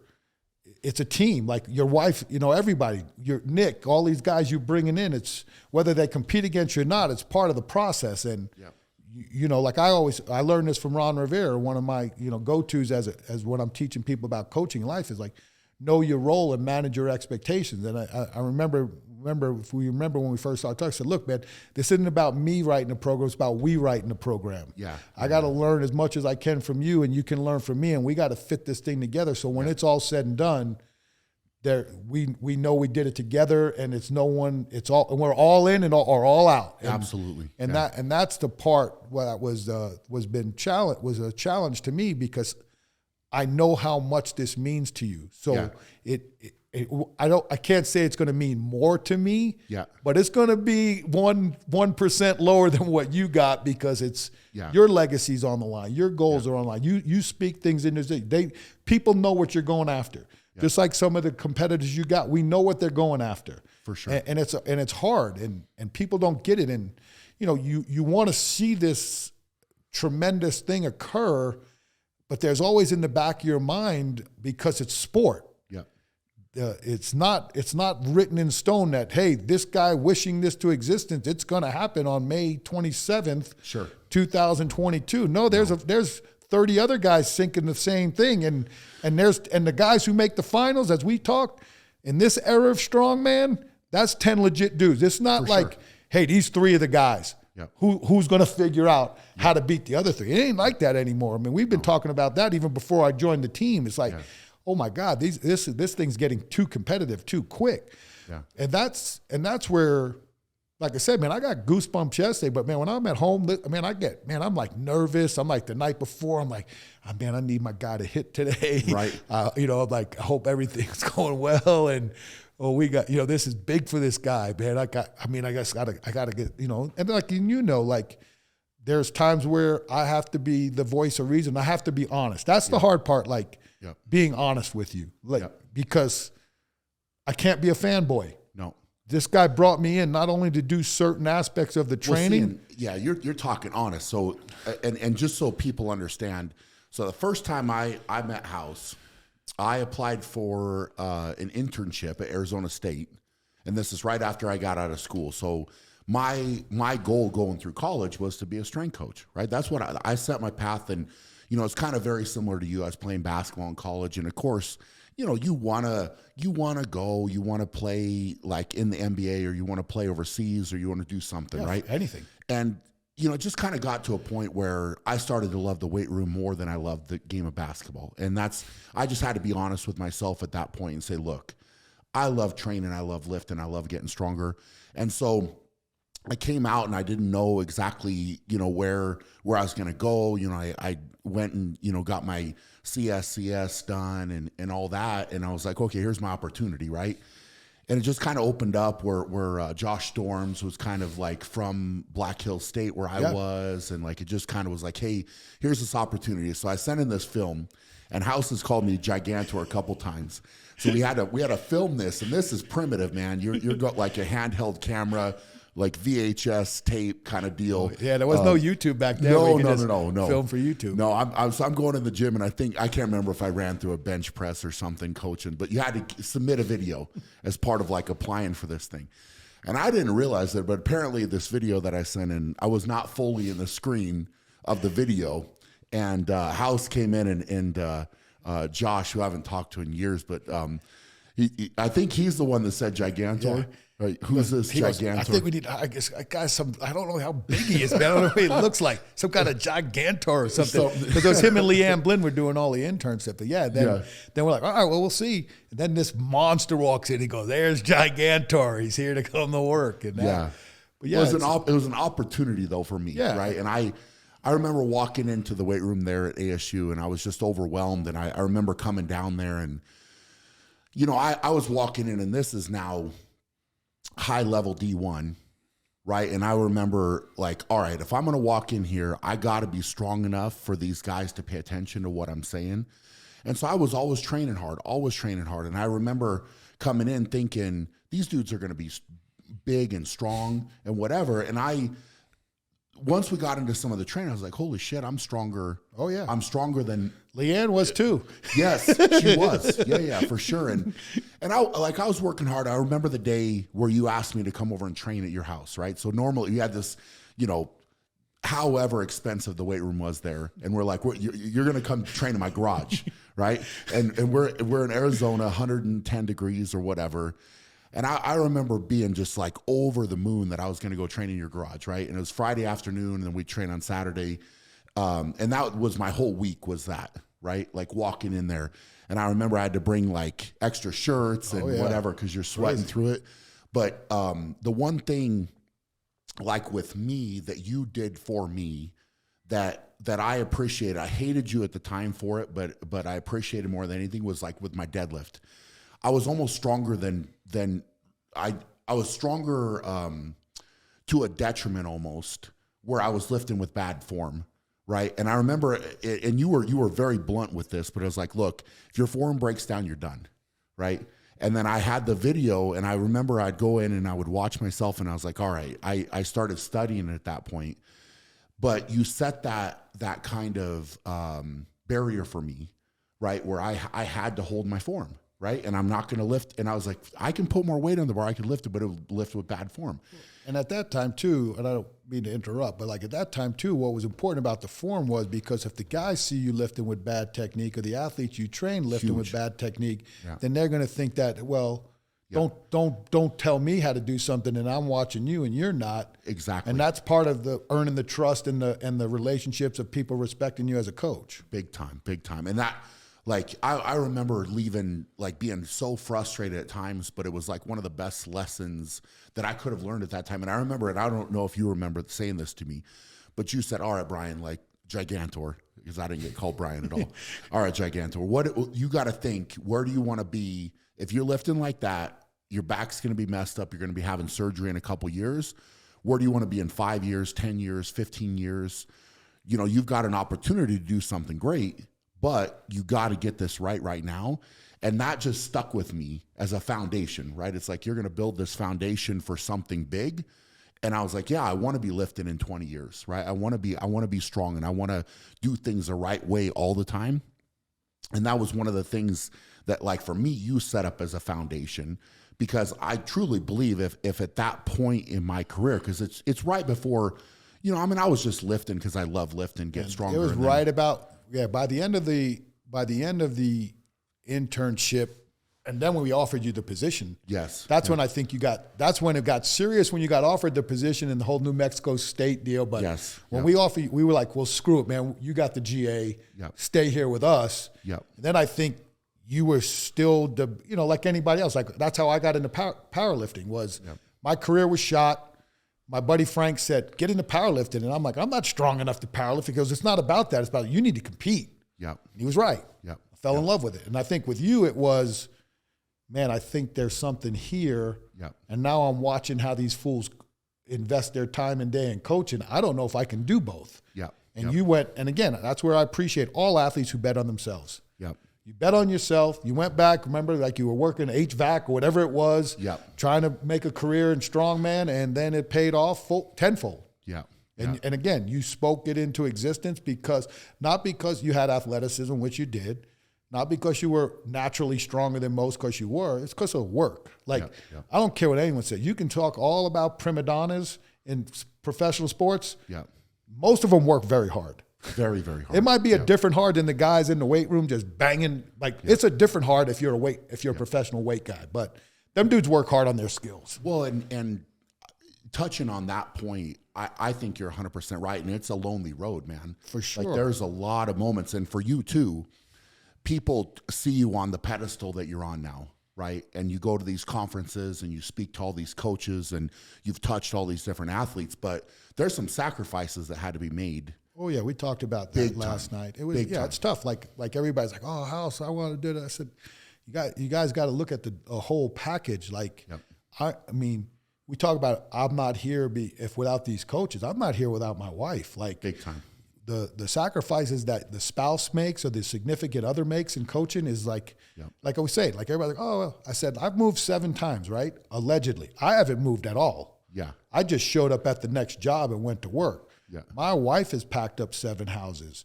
My wife has dealt with the movers. Yeah. My wife has sold houses. My wife has bought houses. I just signed paperwork. Yeah. Here's where we're living. Okay. Yeah. And then, she's the one who's got to pull the kids out of school. Yeah. She's the one that's got to roll them in school. She's the one that's got to, calm them down when they miss their dad because he's gone for 6 months starting a new program. And that's the stuff that people have to understand. This isn't all about the ritz and glories of running out of a stadium or running out of a Super Bowl or getting to coach at the Pro Bowl or getting to coach at the Holiday Bowls and all that. It's about all the stuff behind the scenes that really figure out, hey, man, you got the right life partner, then the sacrifices that your kids take. They didn't my wife chose to be a coach's wife, but my kids didn't choose to be coach's sons. Totally. And that's another thing that's a podcast in itself. So same thing with you, man. We've talked about, compared to some of your competitors, you got grown man problems. For sure. A lot of those guys don't have those grown man problems yet, and that's a different stress in itself. We talked about that more than we've talked about the weight room stress, and those are things. Again, that's there's so many subject matters that can roll into podcasts within a podcast, and and it's just. But again, the relationships is the key, right? And that's what I think's helped us a lot. And and again, I don't sit here. I mean, I know I can tell mentally you're in a very good space, and I'm a nervous wreck. Yeah. But I guess that's an investment part. Well, and again, it's new to me. Yeah. You're like, House, don't worry. This happens every year about this time. Yeah. And I'm like, oh no, I'm gonna worry. Yeah. But I appreciate you telling me that. Man. No. I'm worried. Well, this is, in the like you said, the confidence, but for me, at this point in my career, in my path, right, I've, for the most part, pretty much all of it, I've been self-coached, right? So I'm walking in, I'm analyzing the training, I'm analyzing the video. And all that started with us, like back then, right? So I'm watching video, I'm studying, I'm thinking about the best way to do things. And when I got into strongman, man, I didn't have anybody. I didn't have anybody that was like, hey, Brian, here's how you do this, right? It was, I'm going to go, it's all trial and error. I'm going to study as much tape as I can find. And then I'm going to go in and apply it and see if it works for me. If it works for me, I'm going to put it in my tool bag. Yeah, that's it. And if it doesn't, then we're going to let it go, right? But that's how I got started, and it wasn't an easy path because there was nobody doing it. Right. And it's changed so much now, the sport in general, but the level's higher for sure. But it's always been, and you touched on earlier, talking about what's humanly possible and what mentally people think is possible, and then why and how can you get your brain to say, all right, well, that's what you did, I'm going to go do this, right? And that's something that I think, for me, it was always the why not, right? Like, somebody, and I said that early on to you, I'm going to go be the world's strongest man. But in my mind, it's like, well, I'm from a small town in Colorado, right? And I've said this before, but in my head, the world's strongest man has to be from somewhere. No question. Right? And all these dudes got to put their shoes on just like me. They got to put their, like, why can't I do that? And it's more of that mentality, but you have to have that mentality, and then you have to back it up with the work ethic and the sacrifices that have to be made along the way to get to that level. Right. And I think that's where, so I remember the way that you used to walk into the weight room at ASU, right? And your Crocs. And I also weighed more than you at that time too, I think, by about 5 pounds. Because I think you were about 325 and I was rolling like 330 or some crazy. I was probably because I remember you were about, we were close anyway. Yes. Yep. Probably 320, 330, somewhere in there. Yeah, that was early on. And I was living on all the protein shakes from the weight room. I couldn't afford food. We all were. Yeah, it was like Metrex at that time. And muscle milk. You took all the, I remember the big colossal bars. Yes, that used to 100 grams. Yeah, and you took all the good ones and you put them in the fridge and nobody got to touch those. I eat the other ones, the other bad ones. What were those, 50-somethings? Yeah. The ones that were like dried up cookie dough and stuff. Yeah, not great, but Hey, when you can't afford food, man. That was part of the package, right? It was. Free T-shirts, shorts, Yeah. work 70 hours a week, and you can have as much of the supplements as you can grab. Some days I had like 20 of those shakes, man. We all did, man. Yeah, we lived on that stuff. Yeah, but it was just that winning. What I took away from that, though, was the mentality, the winning mentality, right? And it was, you're going to do everything perfectly. So as a coach, everything was perfect, right? And so like you said earlier, for me, it's like lifting technique, or the way that I thought about it is, if you wrote something down in the program, I'm going to tell this guy to squat with bands or chains. I better have done that so that I can coach effectively.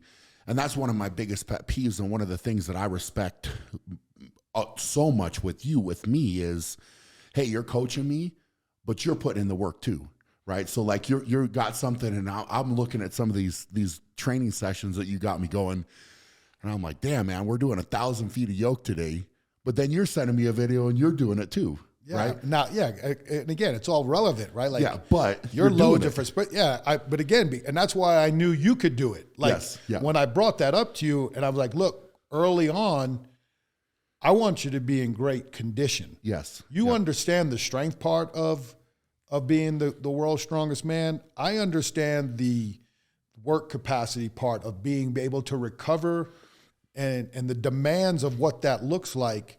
And that's why when I told you, hey, we're going to work up to this high volume of conditioning early on, I knew it could be done, because remember, it wasn't the loading was, hey, this is the loads that I use. So based off of what you've done, where do you think this specific load would fit?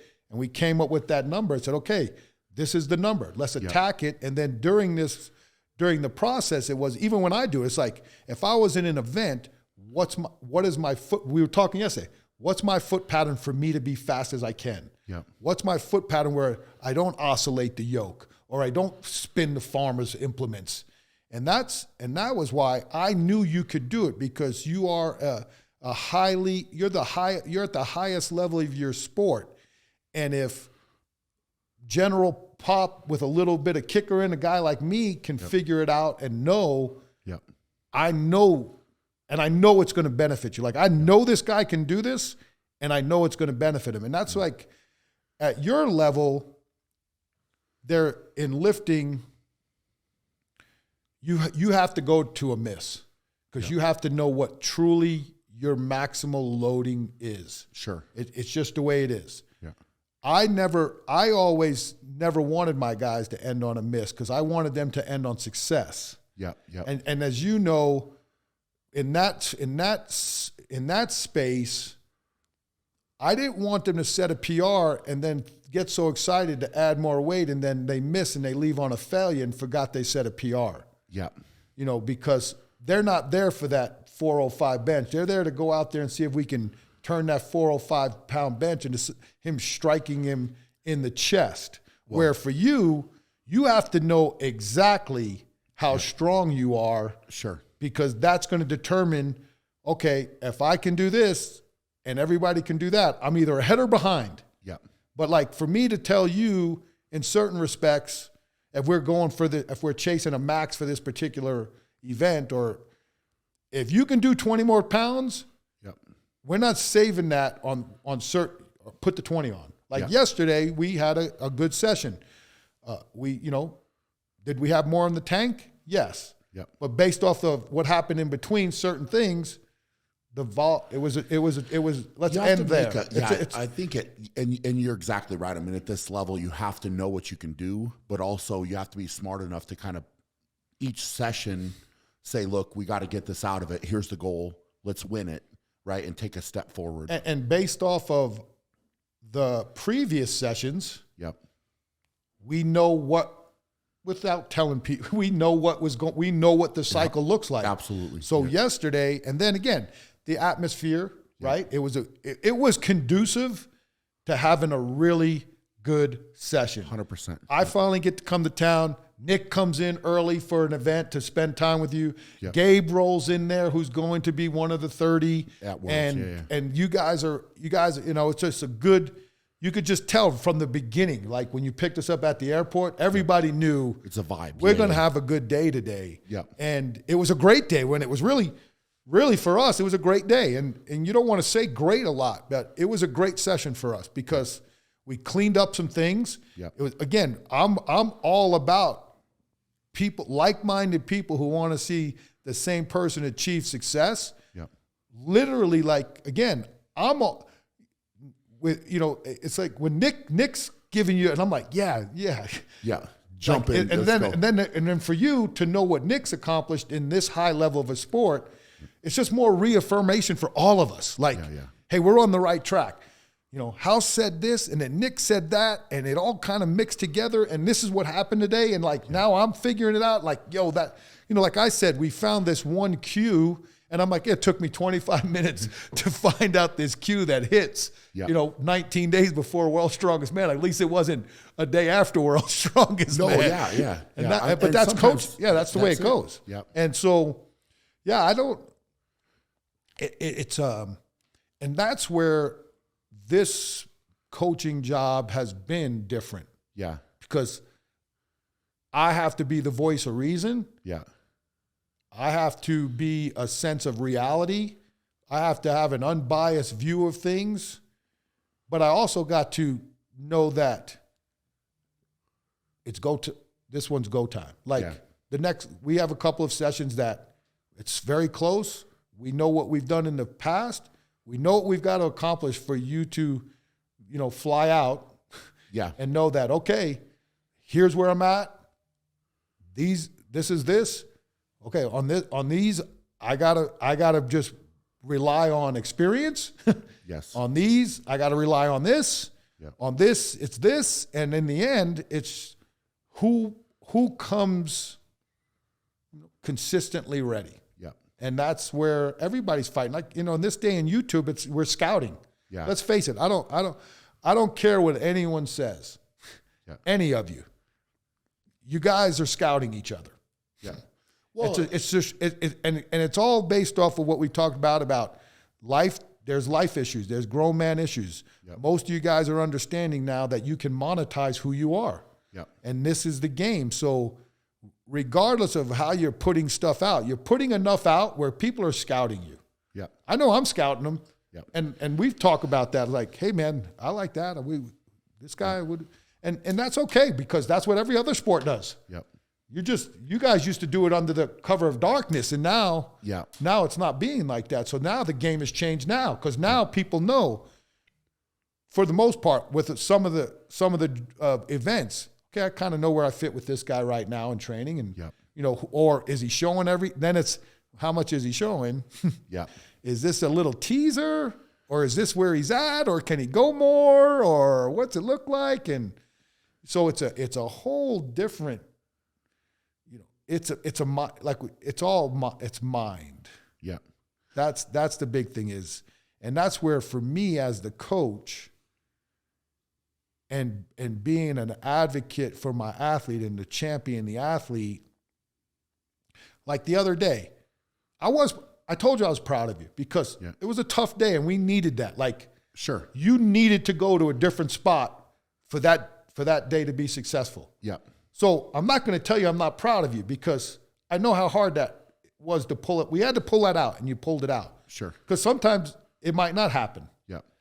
Well, and this is it's an interesting journey, and I mean all the things you're talking about obviously completely makes sense, and the training leading up to a big contest like World's Strongest Man, you're stacking bricks, building it up, but there's mental hurdles you have to break through. There's physical hurdles you have to break through. But the end goal is being the best at the contest when it matters.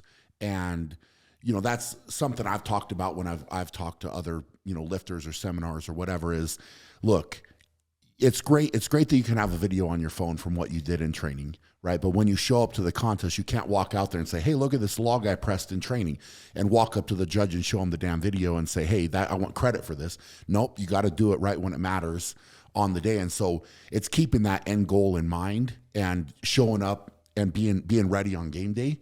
And I think that's like right now it's kind of going through all of the different challenges and little hurdles, but you've put a lot into me, right? With this more so than in my whole career, right? Because normally it's like, I got to look myself in the mirror. I have to look at what I put out for training. I have to look at what I did. Yes, I'm bouncing like talking points off of different, guys, but at the end of the day, it's like, all right, Brian, you should have done this. You should have done that. And now I feel like I've got, okay, you're putting it in. I need to put it in. Right. And so, there's just a different level right now. I feel like I'm at a different level, different kind of just perspective on this contest this year where it's special. There's different guys, like you said, that have played a role, but this is special for me because it's full circle back to where I started and kind of where my roots somewhat start from. And so it's like we've grown from there and I've learned a lot in my path. You've learned a lot, and it's just been fun for me to have your perspective on things and like our, chat session strategy, whatever, just going back and forth and being like, hey, let's think about this. Let's think about that, and it's going to be good, man. It's exciting. Like I said, I'm like extremely like, this is something that's very, I coached in a Super Bowl. Like that's big time, but this is different, man. This is a different like vibe altogether. I'm like, this is like the epitome of what I love. This is strength, right? This is strength at its ultimate. And I'm going to be a part of this, not just as his fan, but as a part of the team. Like, it's like, wow, man, this is something like it's incredible because I respect, like we talk about I just respect what the capabilities of what's going on. And like some of the guys I watch and I'm like,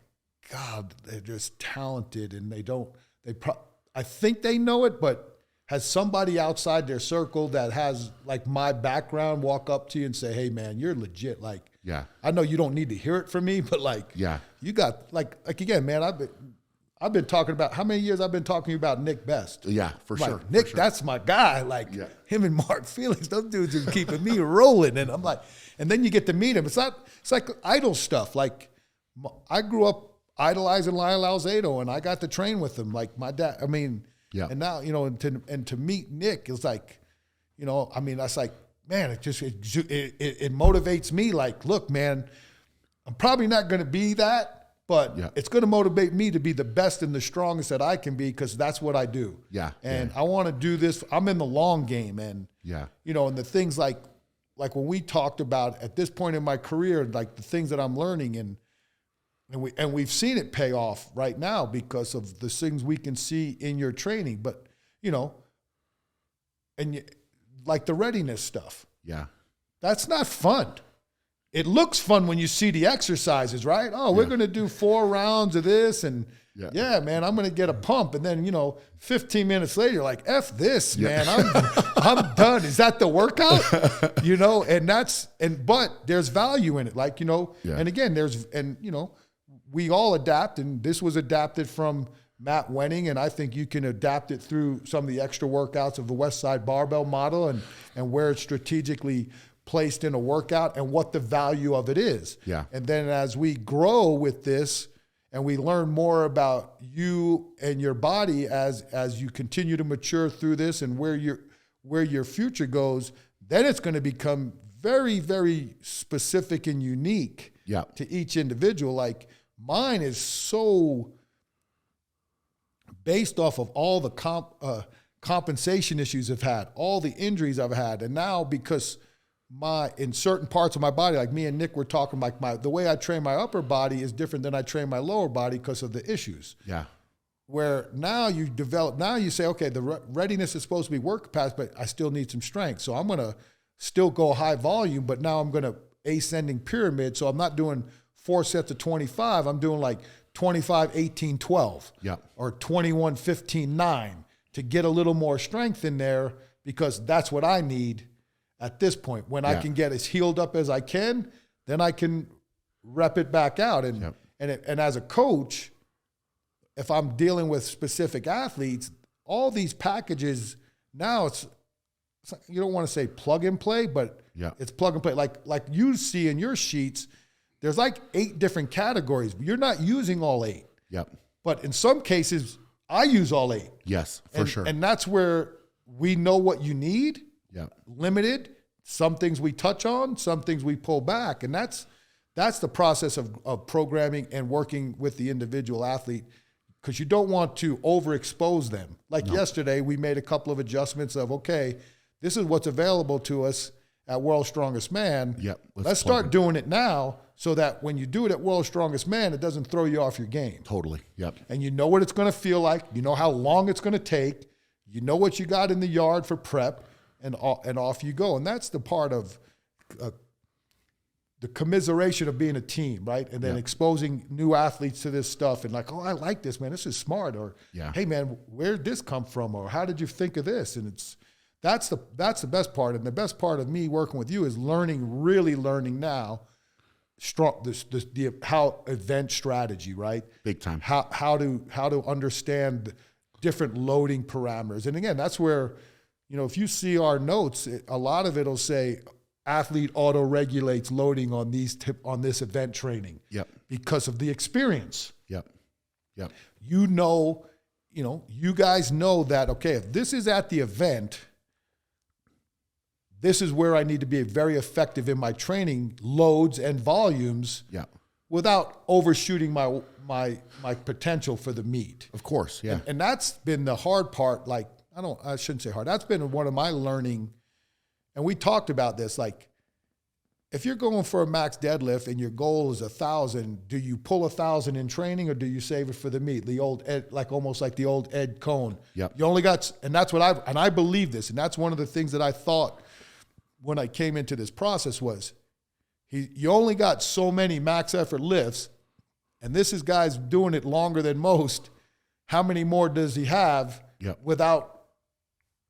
before it's and that's where, like, with Nick and the Mark Felix of the world, where my respect is, because as the older an athlete gets, or the older any individual gets, we all know static strength goes. Yeah. And for those guys in particular to maintain the amount of static strength they've maintained, that to me shows me that this is why, to me, they are exceptional at what they've been able to do longevity-wise. Of course, yeah.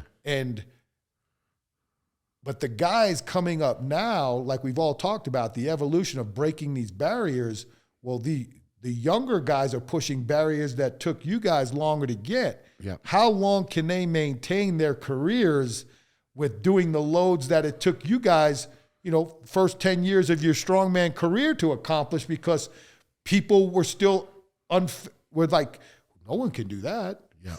Until you did it. Then, 6 guys do it. Sure. But now 26 guys do it. Yeah. So the game is changing, and that's the part of dealing with the mature athlete is, hey, these guys are chasing things that are unheard of. Where is that fine line of press, pullback?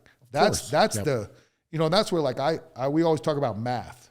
Mm-hmm. Like, what's the math behind stuff? And that's where, and again, we laugh about it, like, and I'll say, I very much would love to sit in these meetings with the event organizers. Yeah. Oh yeah. Yeah. Because numbers that are picked, I mean, I talk to Jack Anther all the time. I go, who the F, where is this even coming from? I mean, it's like, it doesn't fathom to me as I start calculating. Yeah. But I also understand, like, hey man, this is for the world's strongest man. It can't be easy either. Yeah. Yeah. But it's an interesting sport, because as you saw through your evolution, people started changing and adding things because of, well, this event only is looking more at this, so we got to make an event that looks at that. Yep. And there was uniqueness. And I remember talking to you several years ago about how much static strength mattered at one event versus World's Strongest Man, and then what's a diet flux? What's the weight difference? Do you think that there's a detriment from one event to the other because one event you need to be like this and the other event needs to be like that? And is there enough time to switch everything up? Sure. And that's where, like, for me personally, that's why I thought okay, regardless of body weight, we've conditioning, because the game is recovery. Yeah. Oh yeah. That's and the world's strongest man, as I continue to look at this calendar that is presented to us, I first of all, again, I can't, I said, wow, this is a lot. These guys are something else. Like, and it comes down to, what's going to be the key factor besides who's good at what? Overall consistency at events, and who can get out with the least amount of damage. Of course. Yep. And that's part of winning. At this more than any other, because as I study the other events and listen to what you guys do, there are no qualifiers. There's a 2 days event. Yep. And I think sometimes it might be even local myths where I've seen, hey, day one, there's going to be 20. The top 10 only get to go to day two. Yeah. You know what I'm saying? Like certain things like that. But for this event here, and this was why I think, regardless of the other events, and I think there's, the Shaw Classic and some of these others this is like the four big tourneys. Yeah. It's starting to become what's the big four? Yep. And there's different events that are trying to become the big four. But when you look at how the world's strongest man set up, there's a reason why, as we talked last night at dinner, why everybody wants that one specific title. Yep. Nothing against the other events, because as you know, there's a few that hold a lot of wealth and respect in your game. Yeah, for sure. And there's guys out there, that have won titles that that are just Big Z. Yep. I mean, you look at that resume and you're like, this guy has won monster titles. Yourself. Of course. Yeah. This guy's won monster titles. Yep. And Halfthor, and you guys like who've won, Lisi's this year, accomplishing a tremendous goal. Yep. He's an Arnold World's Strongest Man winner. Sure. There's not a lot of those. There's not a lot of them. Yep. And he's one of them, man. Kudos. Like, that's impressive that you can do. You can win both types of styles, and that's the true. That's what I love. Like, this guy's so well static, but then watch him in the moving events. Yeah. Because it's different. Like, you watch, and I love watching the differences in size and how the games change. And you watch Magnus versus Magnuson, and of course, and those guys in that era, and it was or Kaz. Yep. And you watch these guys, and you're like, like one year Kaz won the log with 160. Yeah. 160, man. We're shooting, 8-10 reps in a time period now. It's like, it's like, and Kaz was the man. Yes. Yep. Man, they kicked him out. He was the man so much. And so that's the beauty of what you guys are in, right? You're in such a chase for what humans, you're in some ways like real life Superman. Yeah. And the thing is, when you're with these types of people, you have to find out, like, what's the kryptonite? Like, and then whatever that is, we've got to alleviate that. Yep. Yep. And that's the part that, I think you would agree, the younger you are, there is no such thing as kryptonite. Yeah. I'll knock down all walls. Sure. And then as you get older, you figure out, okay, these things here, I've got to figure out how I train, how I eat, how I sleep, how I recover, how I deal of the outside stresses of life in general. Oh, for sure. Yeah. How can I relieve those? Yep. And that's a job in itself. Yeah. Yeah, it gets harder and harder. I mean, that's, my evolution, whatever you want to call it, from where I started to where I am now, way different, way different, but as you have these things come into your life, you have to figure out different ways to manage them. And, it's a process. It's a process. And you get better at the process, and that's a whole different topic, I guess, to talk about. But at the same time, like, just trying to be the best at whatever you're going after, and be willing to pay the price that's necessary for it. If you want to get somewhere bad enough, hey, Are you willing to put the work in? Or are you willing to pay the price? And that's the question. A lot of people don't understand. And I think kind of to summarize, we've gone a lot of different angles with this today, which is awesome. But it's, by and large, coming from where you came from to where you got to. And then the same thing for me is, coming from where I started to where I'm at.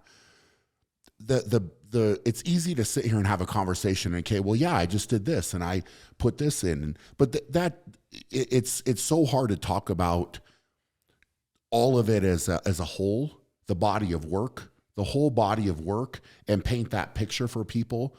And how many people out there are truly willing to pay those prices? I don't know that there's a lot, right? Well, and I get it. And it also comes down to, let's just face it, sacrifice and selfish.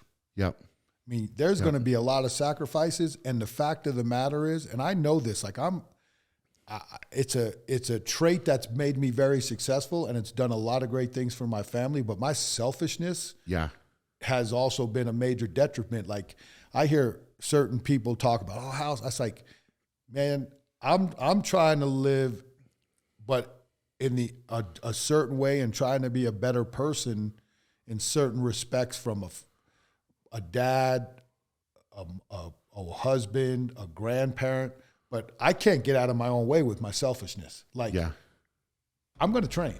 Yeah. Whether I'm weak or however you want to or I can't do anything, I'm training. That's just part of who I am. Yeah. You accept that. Yeah. Like, I'm going to get it in. Yeah. If I don't get it in that day, it's because I didn't want to get it in. Yeah. And I've learned at this point in my life is, if I'm going to be consistent, I can take a day where, hey man, you're good because you're going to come back tomorrow, and it's But people don't see that. They just see, oh man, look at House and his wife, or House and his sons, or House and his grandkids, but they don't see the selfishness where I've caused issues. Yeah. And like we talk about, like I have my mantra, my personal mantra of words win, that I've got through, coaching with Dennis Erickson, and then some of the values and summations of adjectives and different types of things I learned through other coaches, Dirk Cutter in particular, Ron Rivera. That's a daily, there's losses during that words win day. Yeah. It's like it's not 100% winning. Yeah. Because even though I want to do it, I'm just a stubborn, and I can't get out of my own way.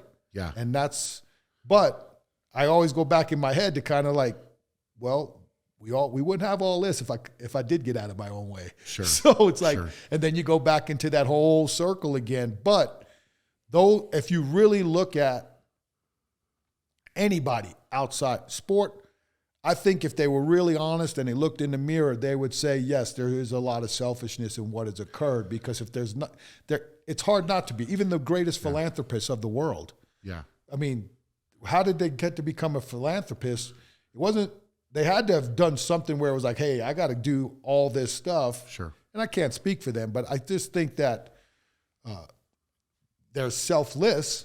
Yeah.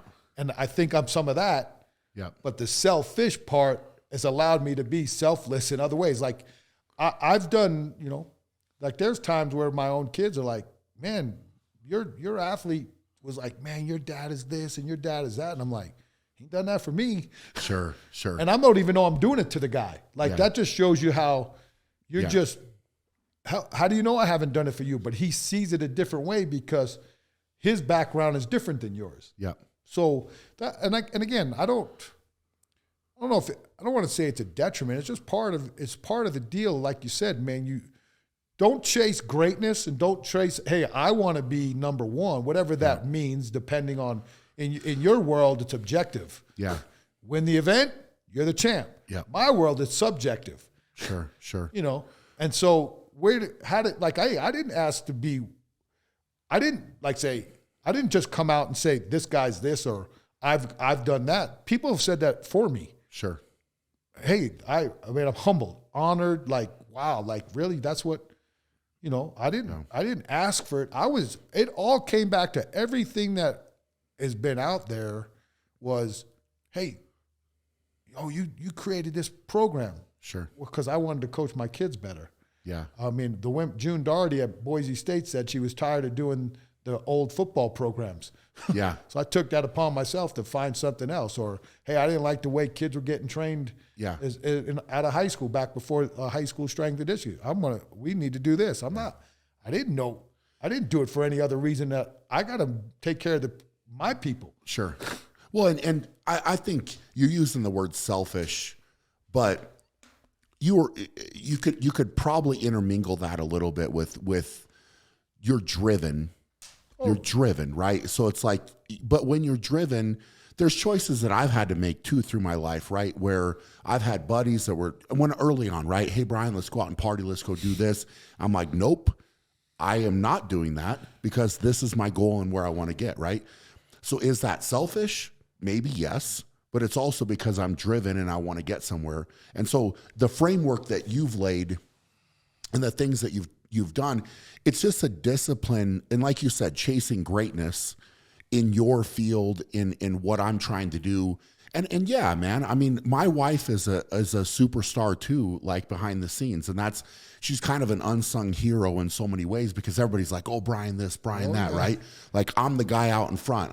But man, I'll tell you what, like she does so much for our kids and our family. And like for me personally, behind the scenes, it's like I couldn't do it without her. No question. Right. And yes, I guess you could say I'm selfish in certain ways. And, maybe my competitiveness and my drive and my passion leads to some of that, right? And I come to her with these crazy ideas and all this crazy stuff that I want to do, and she backs me up 100% and says, hey, you know what? You want to go win? And, so when I'm walking out like to compete this year, right? Like I've got you in my corner. I've got my wife in my corner. I've got my team in my corner. So yeah, I'm walking out there and I better get it done, but I've got all these people around me that have helped me, but is it selfish on Christmas Day when I'm like, hey, I'm going to open presents with my kids and now it's time for me to go train, right? I'm going to walk down to a cold gym by myself and I'm going to put the work in on Christmas and then we'll go do something else with the family, but I've got to go put that in. So it's like this, it's selfish, but it's also a drive and a passion, and if you want to achieve that greatness and you want to have that, you better be willing to pay that price. And that's where a lot of people aren't willing to get outside their comfort zone and, mentally deal with that maybe, you know? And again, I mean, like I said, there's different terms. Selfish is because that's what I get thrown at. Yeah. You're just selfish. Well, I don't know. That's what I'm saying. But again, maybe driven could be a better word. I think it is a better, driven to the point of, you really don't matter for these couple of hours because if I don't do this, we're not going to be where we want to be. And that's, maybe that is maybe I'll start saying that. I'm driven. That sounds a lot better than selfish. I'll say this, man, like that's all I've ever seen out of you is a drive and it's, but it was everything. Like, and that's the foundation for me that I saw, that I took away. And I guarantee it's what all the athletes that you've been around, the other coaches you've been around, the other people that you've been around, that's what they've seen too, right? And it's a drive for excellence for you, right? But it's the passion to and touch all these different people. So like I think like I have like the personal excellence, right? Where do you see? But my greatest, especially as I got older, especially in the NFL, right? My ultimate goal was, man, can I have just a little? How can I help these guys to be the best that they can be? Like, how can I help the guys who have embraced what we have to offer, and give them what they need to have the length of a career and the success of the career they can have? For sure. And that sometimes means knowing that even though you're cool with people, one of your assistants may be better to be the go-to to that person. Yeah. And that's called coaching. Yeah. That's coaching yourself. That's being smart enough to know that regardless of how people think, your personality or your style may not be the perfect match for certain others based on the team. And that's why I've always said, and I've learned this through others, but you can't hire yourself. Yeah. Like they only need one me. I need other people. Like I don't need everybody to walk around like I do. I need to have guys that fill specific roles, whether it's a specific coaching technique point or it's nowadays a different modality. Like, hey, I need a nutrition expert. I need a technology expert. Sure. Or I just need a guy who relates better to certain athletes better than I do. Yeah. And or I need a guy at a different, or a woman that's a different age bracket. Yeah. Whatever that may be. And again, I know you can't discriminate on age and this and that, but it's like I'm searching out the right fits. And I think, we always were very good at that. Yeah. And that's the key towards success is, like, again, when you see your team right now, everybody's like got different, even though they have different roles, they also have different personalities. So you're not getting the same deal regardless when you're just chatting with guys outside of the framework of practice or when you're just hanging out. It's fun not to be like, well, I'm listening to the same thing three times over. Yeah. Well, that's awesome, man. So I appreciate it, brother. I feel like we've gone, like I said, all over the board with this, but it's so many different avenues we can go down. I said, we were going to set records. Yeah. But again, it's fun because we've known like I said, when you've been with somebody 15 years and you've followed each other we've stayed in contact throughout. Yeah. And then with text messaging that really helped because I'd text you in the middle of a competition. Hey, this is get your mind right. Yeah. Hey, calm down. You're good. It's like, just because there's to let you know someone's out there, like, watch. I'm fully invested. Yeah. And then to have the call where you asked me to come on officially, and I'm like, man, he believes that I have the wherewithal to help this guy. And again, you don't think of that stuff. Like, and again, to me, it's like I'm still like, man, this guy asked me to be a part of this journey, and I've been watching it from afar as a fan because I know him and I want him to be great. And now I'm in it, and like I'm like, and I'm like, and again, like I don't know. I mean, I probably are going to be a nervous wreck. Yeah. Because it means a lot. I mean, it means this is your deal. Like, so I'm like, this is it, man. This is, how many more times is he going to have? Sure. Like it's, it is what it is. And I'm like, no time better than now. And then me as the coach, I'm scouting. I'm like, this is a stacked field. Yeah. If the right guys make the finals, this is going to be the greatest finals of all time. Yeah. These dudes are going to be throwing haymakers at him, and he's going to be throwing haymakers back. And, and you got the support systems of their teams and how that's working. And it's going to, like I said, man, you keep saying it's going to be fun. And I'm like, I hope to be fun. I hope it's fun. Well, and I'm glad you say that because, again, it's everybody's role is, and that's the role you need to have. And my role is probably a little bit of the worrywart. And, just like, but in the end, like I said, man, the good thing is in the end, I know how hard you worked. Yeah. I know the amount of time we spent trying to make this thing as purposeful and as perfect, which chasing perfection is the hardest thing in the world in sports and for sure. That when it's all said and done, man, like anything else, and this is for all the athletes that show up, right? Yep. And it's not the best team that wins, it's the team that plays the best. And that's what it is for you guys. Yep. Everybody's preparing hard. Everybody's thinking about what they can get done and how they're going to get it done. Where's the play here? Where's the play there?